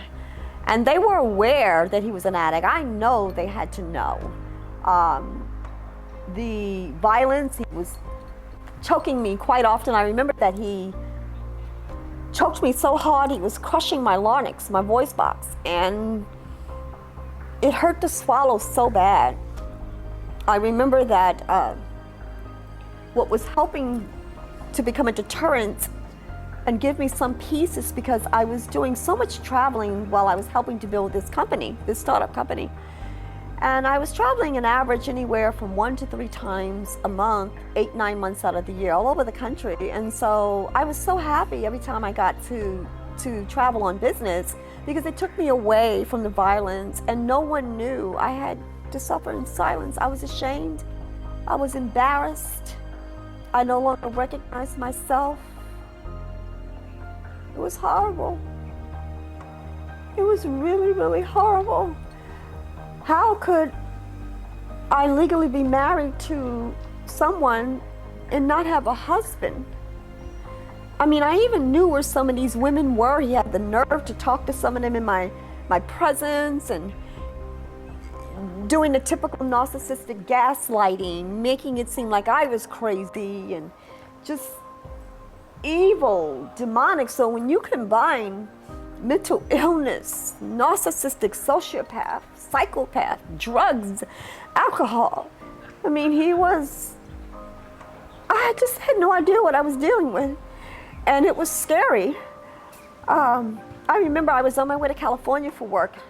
I had to meet my colleagues and the president of my company, and we were going to be in California for a week on business, and he came up behind me on the side of my left side of my head. It was like 5:30 in the morning. It was still dark outside, and he punched me in the back of my head and knocked me down on the ground. So now I know what it felt like when you hear to see stars. I was in a daze. I had no idea what had happened to me, but he punched me. And I realized later on that he could have caused me to have a blood clot or killed me, which he could have killed me many, many times, because he had also poisoned me with muriatic acid, where he'd put it in my grapefruit juice, my shampoo, my body lotion. I lost so much of my hair because of the poison. My skin had burned, my throat, my arms. Drinking the grapefruit juice. And I knew it was muriatic acid because I had a sample tested at a lab, and I gave it to the detectives. And the detectives had interviewed me twice, once on my birthday. And when I gave my story at the police station the second time, the lead detective, there were two detectives that interviewed me, the same two that had been to my house the first time. And the lead detective looked at me, and I remember him saying to me, "That's a hell of a story. And that's a hell of a sacrifice for you to make, even for your own children." And I hung my head in shame. I was humiliated. I was embarrassed. And all I could do was look at the detectives and say, I know. I remember another time I had an assistant named Melba. And by this time, this is the first time I had filed for divorce from him. The abuse escalated. It only got worse. It continued for many, many years. I suffered in silence. I told no one. I don't know if anyone ever suspected, but I've never experienced anything like this in my life. I've never been into anything like this. But again, I had no idea what I was dealing with. I just thought he was crazy and very violent. I filed for divorce 3 times. And on the 3rd time, it was a wrap. It was done. He had really escalated his violence. He was doing bizarre, crazy things, slashing my tires, cutting the water pump out of my car. I ended up having to go to the courts and go before a judge and get a no-contact order. And he was so bizarre and crazy, as narcissistic people are, because they live in their own fantasy world. They ramble. They make no sense whatsoever. And I remember that they found him guilty, gave me the no-contact agreement. The judge ordered for my house to be patrolled and monitored twice a day, and I appreciate that. I still have that no contact order in place, but I remember in court he was so bizarre with what he would do, because he was stalling and just doing everything he could to put the divorce off for 9 months. He was just crazy, really, really crazy, stalking me and calling me from these burner phones, random numbers, putting GPS systems on my phone, tracking me in New York. He was just horrible, pulling out the water pump from behind the washing machine to flood my floor and cutting off the AC, slashing my tires. It was just crazy, the constant stalking. But in court, he was so crazy, he said, he told the judge in the court, "She's just mad because I'm not calling her." And people are actually laughing at him because, do you not understand? I'm in court because I don't want you to contact me. This is for a no contact order, a protective order. But that's a narcissist for you. So I got the divorce. Finally, it took 9 months, but I got my divorce in early March of 2017. He actually had disobeyed the no contact order because he actually called me. He was not supposed to contact me or even try to communicate through a third party. I could have called him in, but I did not. Actually, he should have been arrested and in prison many, many times. He'd been in jail, in and out of jail several times. And I remember the judge had told him, if you come before me one more time, you will do your 5 years. But he always felt like he was invincible and can get away with things. I know that the day I thought he might have killed me was the day he was putting notes on my car shield window and pretending that other men were writing these notes, and he would bring flowers in. And at this time, there were no cell phones. And I told my assistant, Melba, I said, "Melba, I have a very bad feeling. Something's gonna happen. I need you to call my house at 7 o'clock. If I don't answer, call the police." Well, that same night, I was taking a bath. We were separated.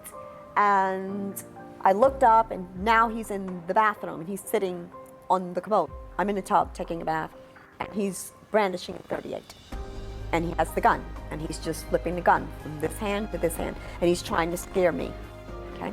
So I could tell he had been binging, because I could always tell when he was on the drugs. You know, his eyes would become pinpoint and his mouth would chatter. He had a very demonic look, is what I've learned in the education that I have, and because I'm part of all these support groups now and speaking with other people that have been victims of narcissistic personality disorder and sociopaths. They have some of the same personality traits. So I always knew when he had been binging and high. But he finally let me get out of the tub, but he was furious with me, and he started pushing me. And I had a towel around me, and he was getting really, really violent and enraged. And I picked up the phone to pretend like I was talking to Melba, unbeknownst that he had cut the phone line. So I'm on the phone, acting like I'm talking to my assistant, but he's smirking at me, because that's what a narcissist does. They smirk at you. And he was smirking because he knew that I could possibly have been speaking with her, because he cut the phone lines. At the very moment, he pushed me one more time, and I heard boom, boom, boom. And I said, oh my God, that sounds like the police. I ran downstairs in a towel. I opened the door, and Melba had done what I asked her to do. They came deep. There were 6 cars. There were detectives. They were plain clothes and undercover, and they came. And I remember being interviewed by the detectives. Some of these detectives and cops knew him because he had a criminal past. He has a jacket. And I was embarrassed. I remember sitting at the kitchen table, and the 2 detectives said, well, wait a minute, let me get this straight. This is not your boyfriend. You're actually married to him. This is your husband. And I guess they were looking at me and looking at him and trying to say, oh, what are you doing with this guy? You know, I got that look a lot, particularly among my colleagues and the staff. We'd be in public places, and it would be like, they wouldn't say anything, but I could tell. It was very humiliating. But by this time, like I said, I didn't care. I had just asked God to give me the strength to endure this, and I had no feelings for him anymore. I was happy when I was leaving, and I would fly back and cry, and I just asked God to give me the strength to hold on, to get my son out of high school. That's all I was wanting to do, because I knew that I was going to leave him. So we got the divorce, and just a couple years ago, I left the company that I had helped build, and we got acquired by business partners of ours. They started their company maybe 2 years after we started our company. But I took another 4-month break, and then I got recruited to work for another corporation. And we were, I would say, handpicked. There were 4 of us, and we were part of a specialized clinical care team. I had a female colleague in Atlanta. We spent almost the entire month in Minneapolis training. I had another colleague that was from California. He lived in California. And then I had Mark. And Mark was actually my VP at the company that I helped build. And we remained very close. And so we were the 4 working. And this company really, because we were a specialized clinical care team, this was something new.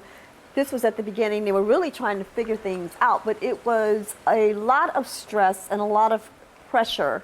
The hours were ungodly. The demand was just unrealistic. And 2 of my colleagues resigned before I did. It was that much pressure. I was very unhappy. It wasn't a good fit for me. I didn't enjoy what I was doing. I had always been accustomed to traveling and being with my clients and my prospects and being up close and doing these conventions and these trade shows. And I always felt like I was making a difference and enhancing and helping them grow their businesses. And with this particular position, I wasn't able to do that. I didn't feel like I belonged. So I was the third person out of my clinical care team to resign. I felt that was a constructive resignation too because of the undue pressure that was put on to me. But what happened at that time was I wanted to try to work into the summer, and I knew I was going to leave. And I remember that I was on my knees one evening at the bed praying, and I said, God, I need you to confirm what I know I need to do. I need to hear from you. And so the very next day, I went into my home office and I was working. And it was about 12 o'clock, and it's like 110 degrees. And all of a sudden, I developed this humongous headache. Came out of nowhere. I'd never had a headache like this. And I went to stand up, and I had this shooting pain in my left foot. And the pain traveled from my foot all the way up to my hip. And I went to stand up, and I'm trying to walk out of my office, my home office, and I couldn't feel my foot. I couldn't feel my leg. But I can tell that I'm flopping. My foot is flopping. Now, I'm a nurse. I'm still a nurse. And I'm walking as if I'm having a stroke or an MS, multiple sclerosis patient.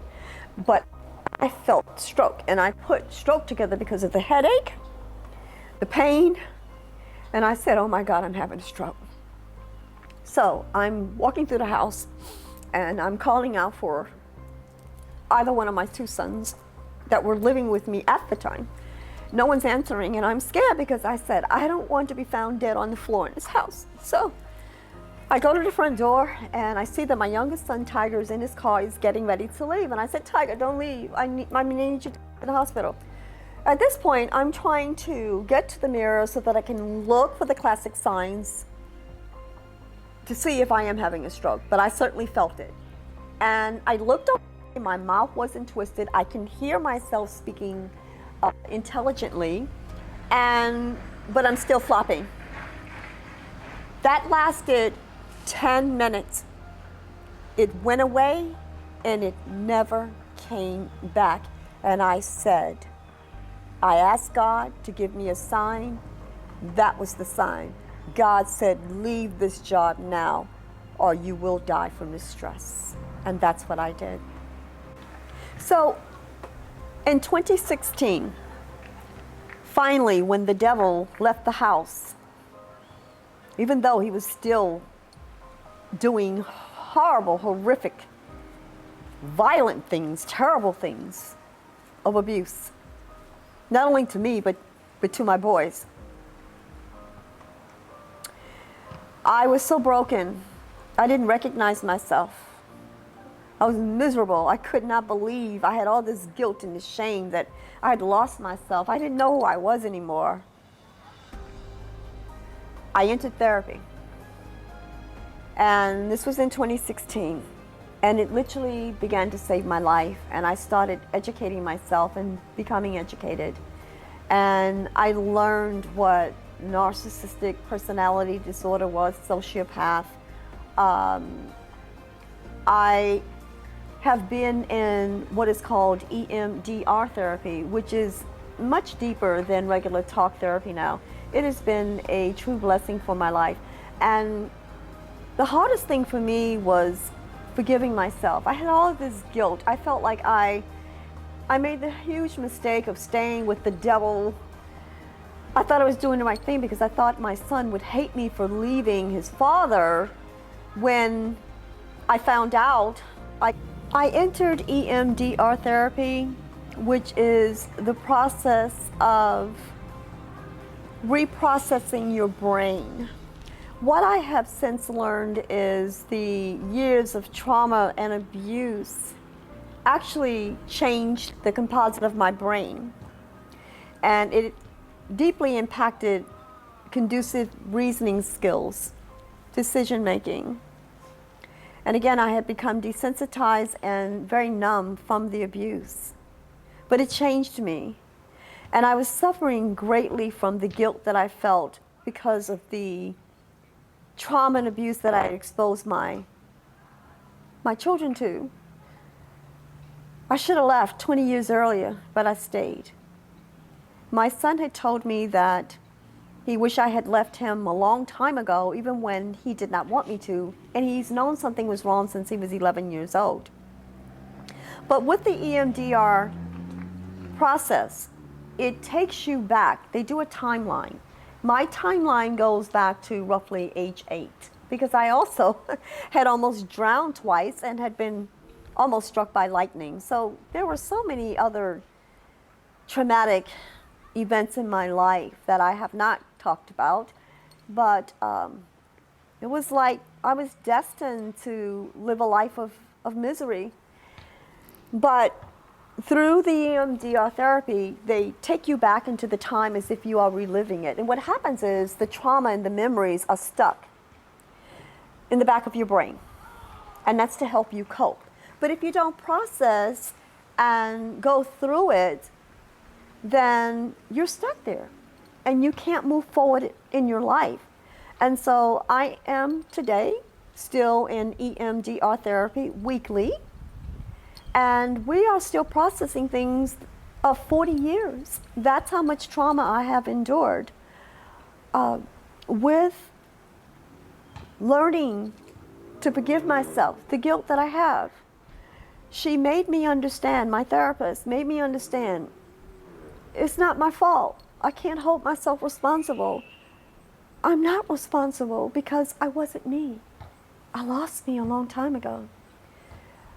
I want to say EMDR has helped me tremendously with reclaiming my life, with rebuilding my life, with restoring my faith now, learning to love myself again, never to settle again. I will never allow myself to be disrespected, devalued.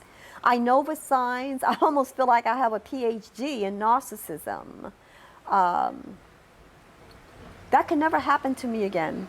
I want to give a shout out to Building Behaviors, Miss Tanisha Phillips, the owner CEO, her and her wonderful staff, and Denise. When I say they've saved my life, they've saved my life. They're loving, compassionate, caring, professional. And I'm learning how to love myself again, processing 40 years of trauma and letting go of the guilt.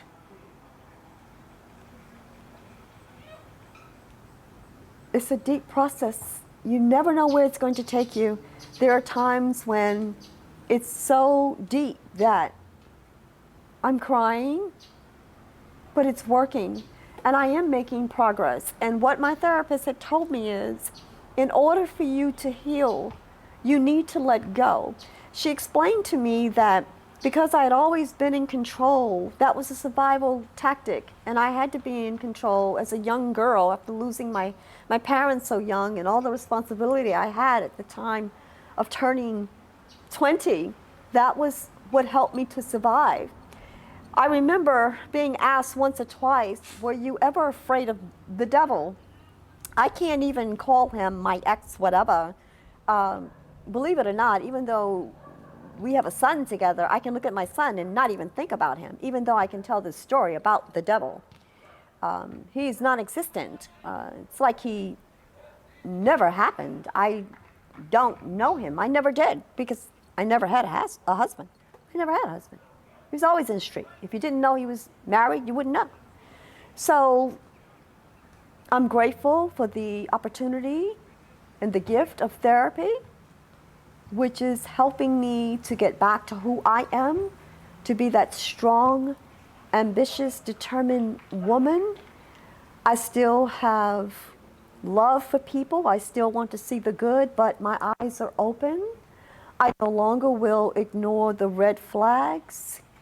I advise anyone that is struggling with any type of abuse, please do not ignore the red flags. Even the verbal abuse that may come across as jokes, they're not jokes. It's just the beginning of what's going to escalate. And never ever stay for the sake of your children. They know more than what you think.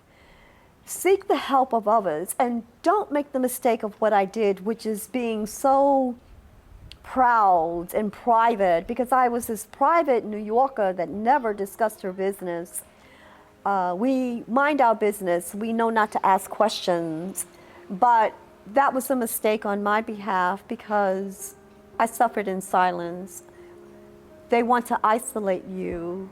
They want to separate you from family and friends. They want to control you, and that's what it's all about. He forced himself on me sexually so many times. I even developed another infection because of him where I lost half of my fallopian tube, again because of the drugs. So I have some battle scars, but I'm a survivor, and I have been able to overcome everything that was designed to take me out of here. So my niece was right when she said, "Auntie, you're not supposed to be here," but I'm here. So I know God has purpose for me, but I'm very vigilant. I'm very educated. I know what to look for. I know what to avoid. And I'm very aware now, so I seek the love of those that I know really love and care for me. I will never lose myself again. I'm on my way back. I'm feeling stronger every day. I'm recognizing myself. I'm loving myself again. I'm getting back to being Angela Marshburn.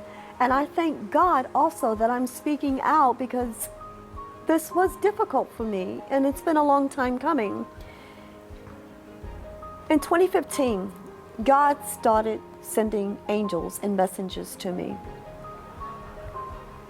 And I recognize this. There have been so many incidents when God has spoken to me, but there are some that just really are very profound and stand out enough for me to speak on. So I'm just going to mention a few, although I can write a book, a separate book, just when the angel spoke to me. I remember in 2015, after my son Tiger had graduated from high school, and it was his birthday, I went to get some paper plates and cups, and I was walking into the paper goods section of a dollar store here, and a woman was coming from that area, and she looked at me and I looked at her, and she would not take her eyes off of me. She was fixated on me. And as we're passing each other, she's staring at me and I'm staring at her, but I could feel energy, I could feel her power, and it was amazing. And we passed each other, and I can tell she stopped. So I turned around. She's looking at me and I'm looking at her. And she says this to me. She says, "Look at you." And she's gesturing, and she says, "You've been through so much, so much." She says, "You are going to help a lot of women one day." But it's the way she said what she said next, with this smile on her face that was so angelic. It was almost as if she wasn't of earth. And she says, "Especially a lot of women. You're going to help a lot of women." And at that very instant, I started trembling. It was like I felt electricity into my body. I was shaking with her words to me. And then she asked me, she says, "Can I give you a hug?" I grew up in New York. We don't allow people to even get that close into our personal space unless we know you. But I didn't hesitate, and I said yes. And she walked over to me and she put her arms around me and she held me at the small part of my back very tightly. And she said to me, she asked me, she says, "Have you been having back problems?" And normally I don't, because I work out very heavily. And that day I was, and she felt it. So while she's holding me, she's breaking me down. And now I'm crying. And I'm holding hands with this strange woman, and she's just speaking life into me. And she says to me, "You have really been through a lot." She says, "Where are you from? You're not from here." And I said, "No, I'm not. I'm from New York." I said, "Where are you from?" She says, "I'm from Moss Point," I think is what she told me. She says, my husband is a pastor of a church. So I knew that she was very spiritually connected. I could feel her energy. I could feel her power. And I knew that God had sent her directly to speak to me at that very, very moment. Now, we're walking away. I had a little basket, but her conversation with me had messed me up. I forgot why I even came in the store. And she said to me, she said, isn't that your basket? And I said, yes, but I can't stay here. I have to go. And I ran out the store, but she said, I will see you again. So that was a very profound incident for me. There was another time I was on a flight. I had actually been bumped from a flight. And for 4 hours I had been chasing planes. I'd never been bumped from a flight in my life of all the years of traveling. But this one particular time, I finally am flying standby, and there's a woman, a very petite, attractive woman. She runs down the tarmac, and she stands directly in front of me, but to the left of me. And she turns around deliberately, and she looks me straight in my eyes. And I'm looking at her. And again, she appears like she's an angel, like she's not of earth. And she smiles at me, and it shook me. And she just turned back around. She got on the plane before I did. So when I get on the plane, I'm looking to see where my seat is, and guess who I'm sitting next to? The lady. So she's at the window, and I'm in the center next to her. As soon as I sit down, she smiles at me. I smile back, and she takes my right hand, and she leans into me. And she said, you look like you have fire in you. She says, I don't know what you're going through, but you trust and believe you're going to be just fine. She talked to me the entire 2.5-hour flight.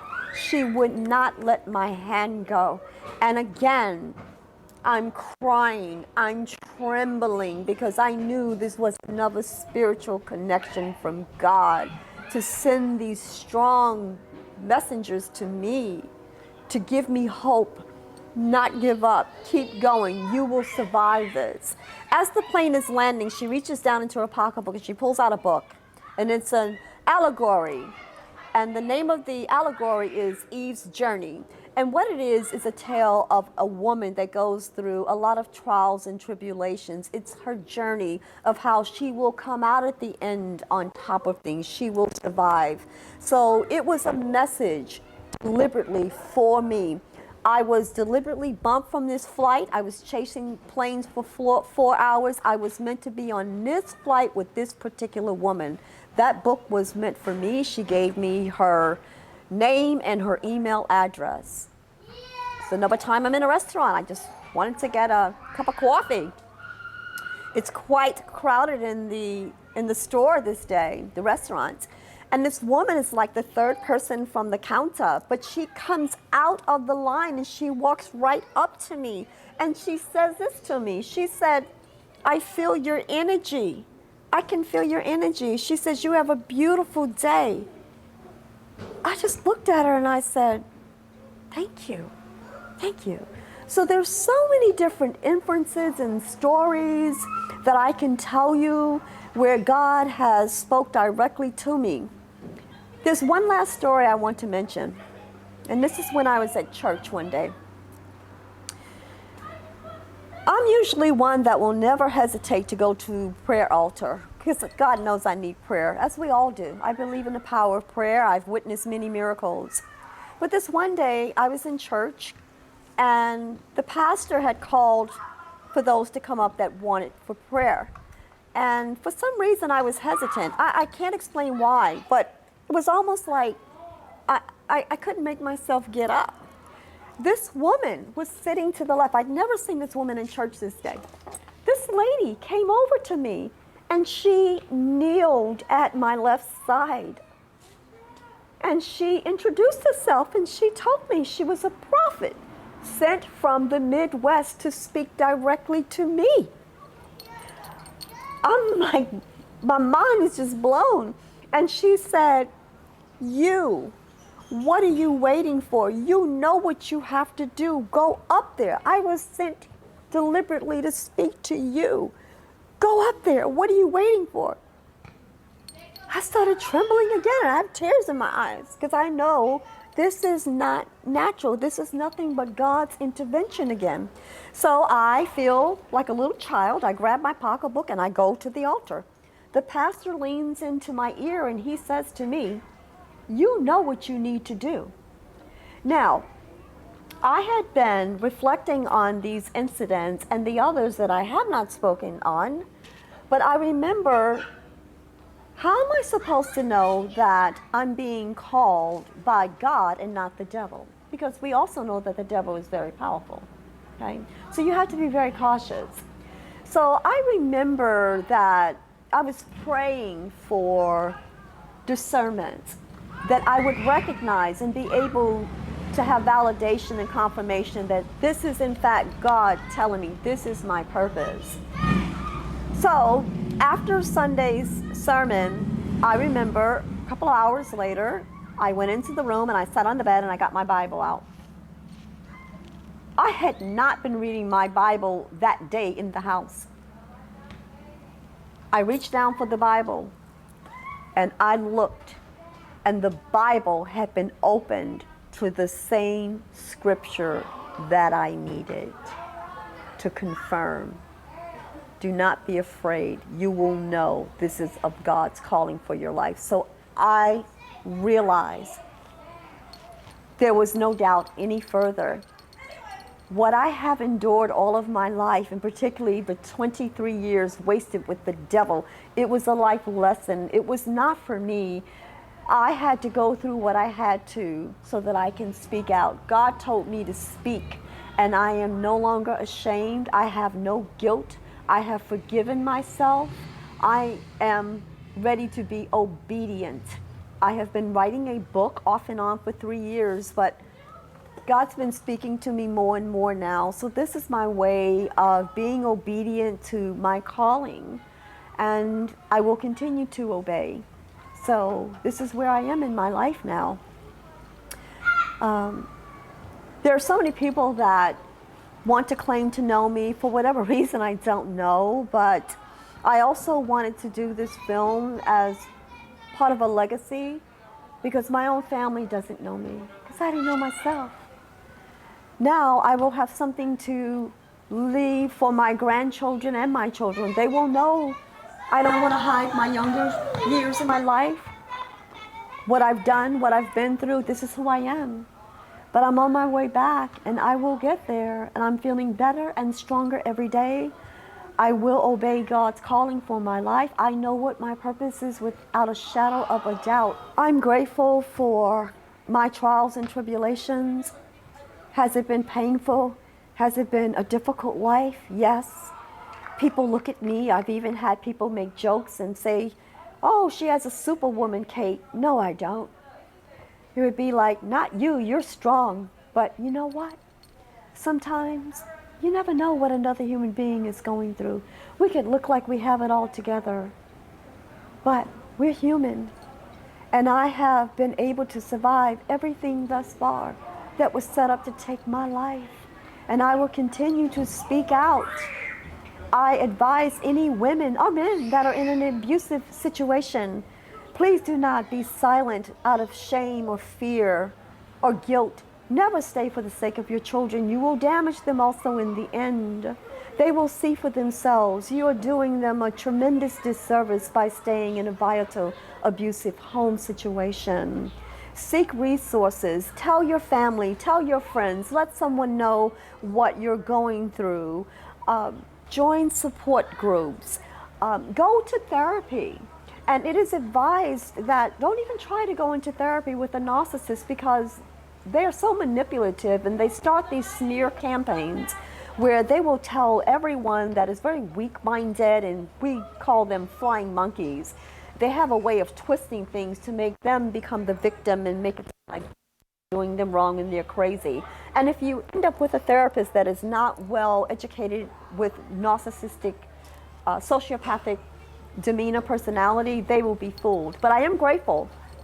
I did have one session with the devil a long time ago, and this particular therapist saw right through him.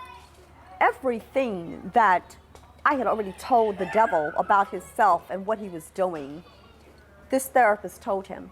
We were leaving the session, and the devil walked ahead of me. This therapist grabbed my hand, shook my hand, and he pulled me close, and he got in my ear, and he said this to me. He said, "Good luck." It gave me chills because he saw right through the devil. He just said, "Good luck to you." So, needless to say, we never went back. But the abuse that I endured, I don't know how I survived other than the will of God. And because I know my work is not done here, being asked if I'm afraid, was I ever afraid of him? No, I was never afraid of him. But what I was afraid of is the position he would put me in. So I advise you all, get educated, know the laws of your state, and protect yourself and your family by all means. Thank you.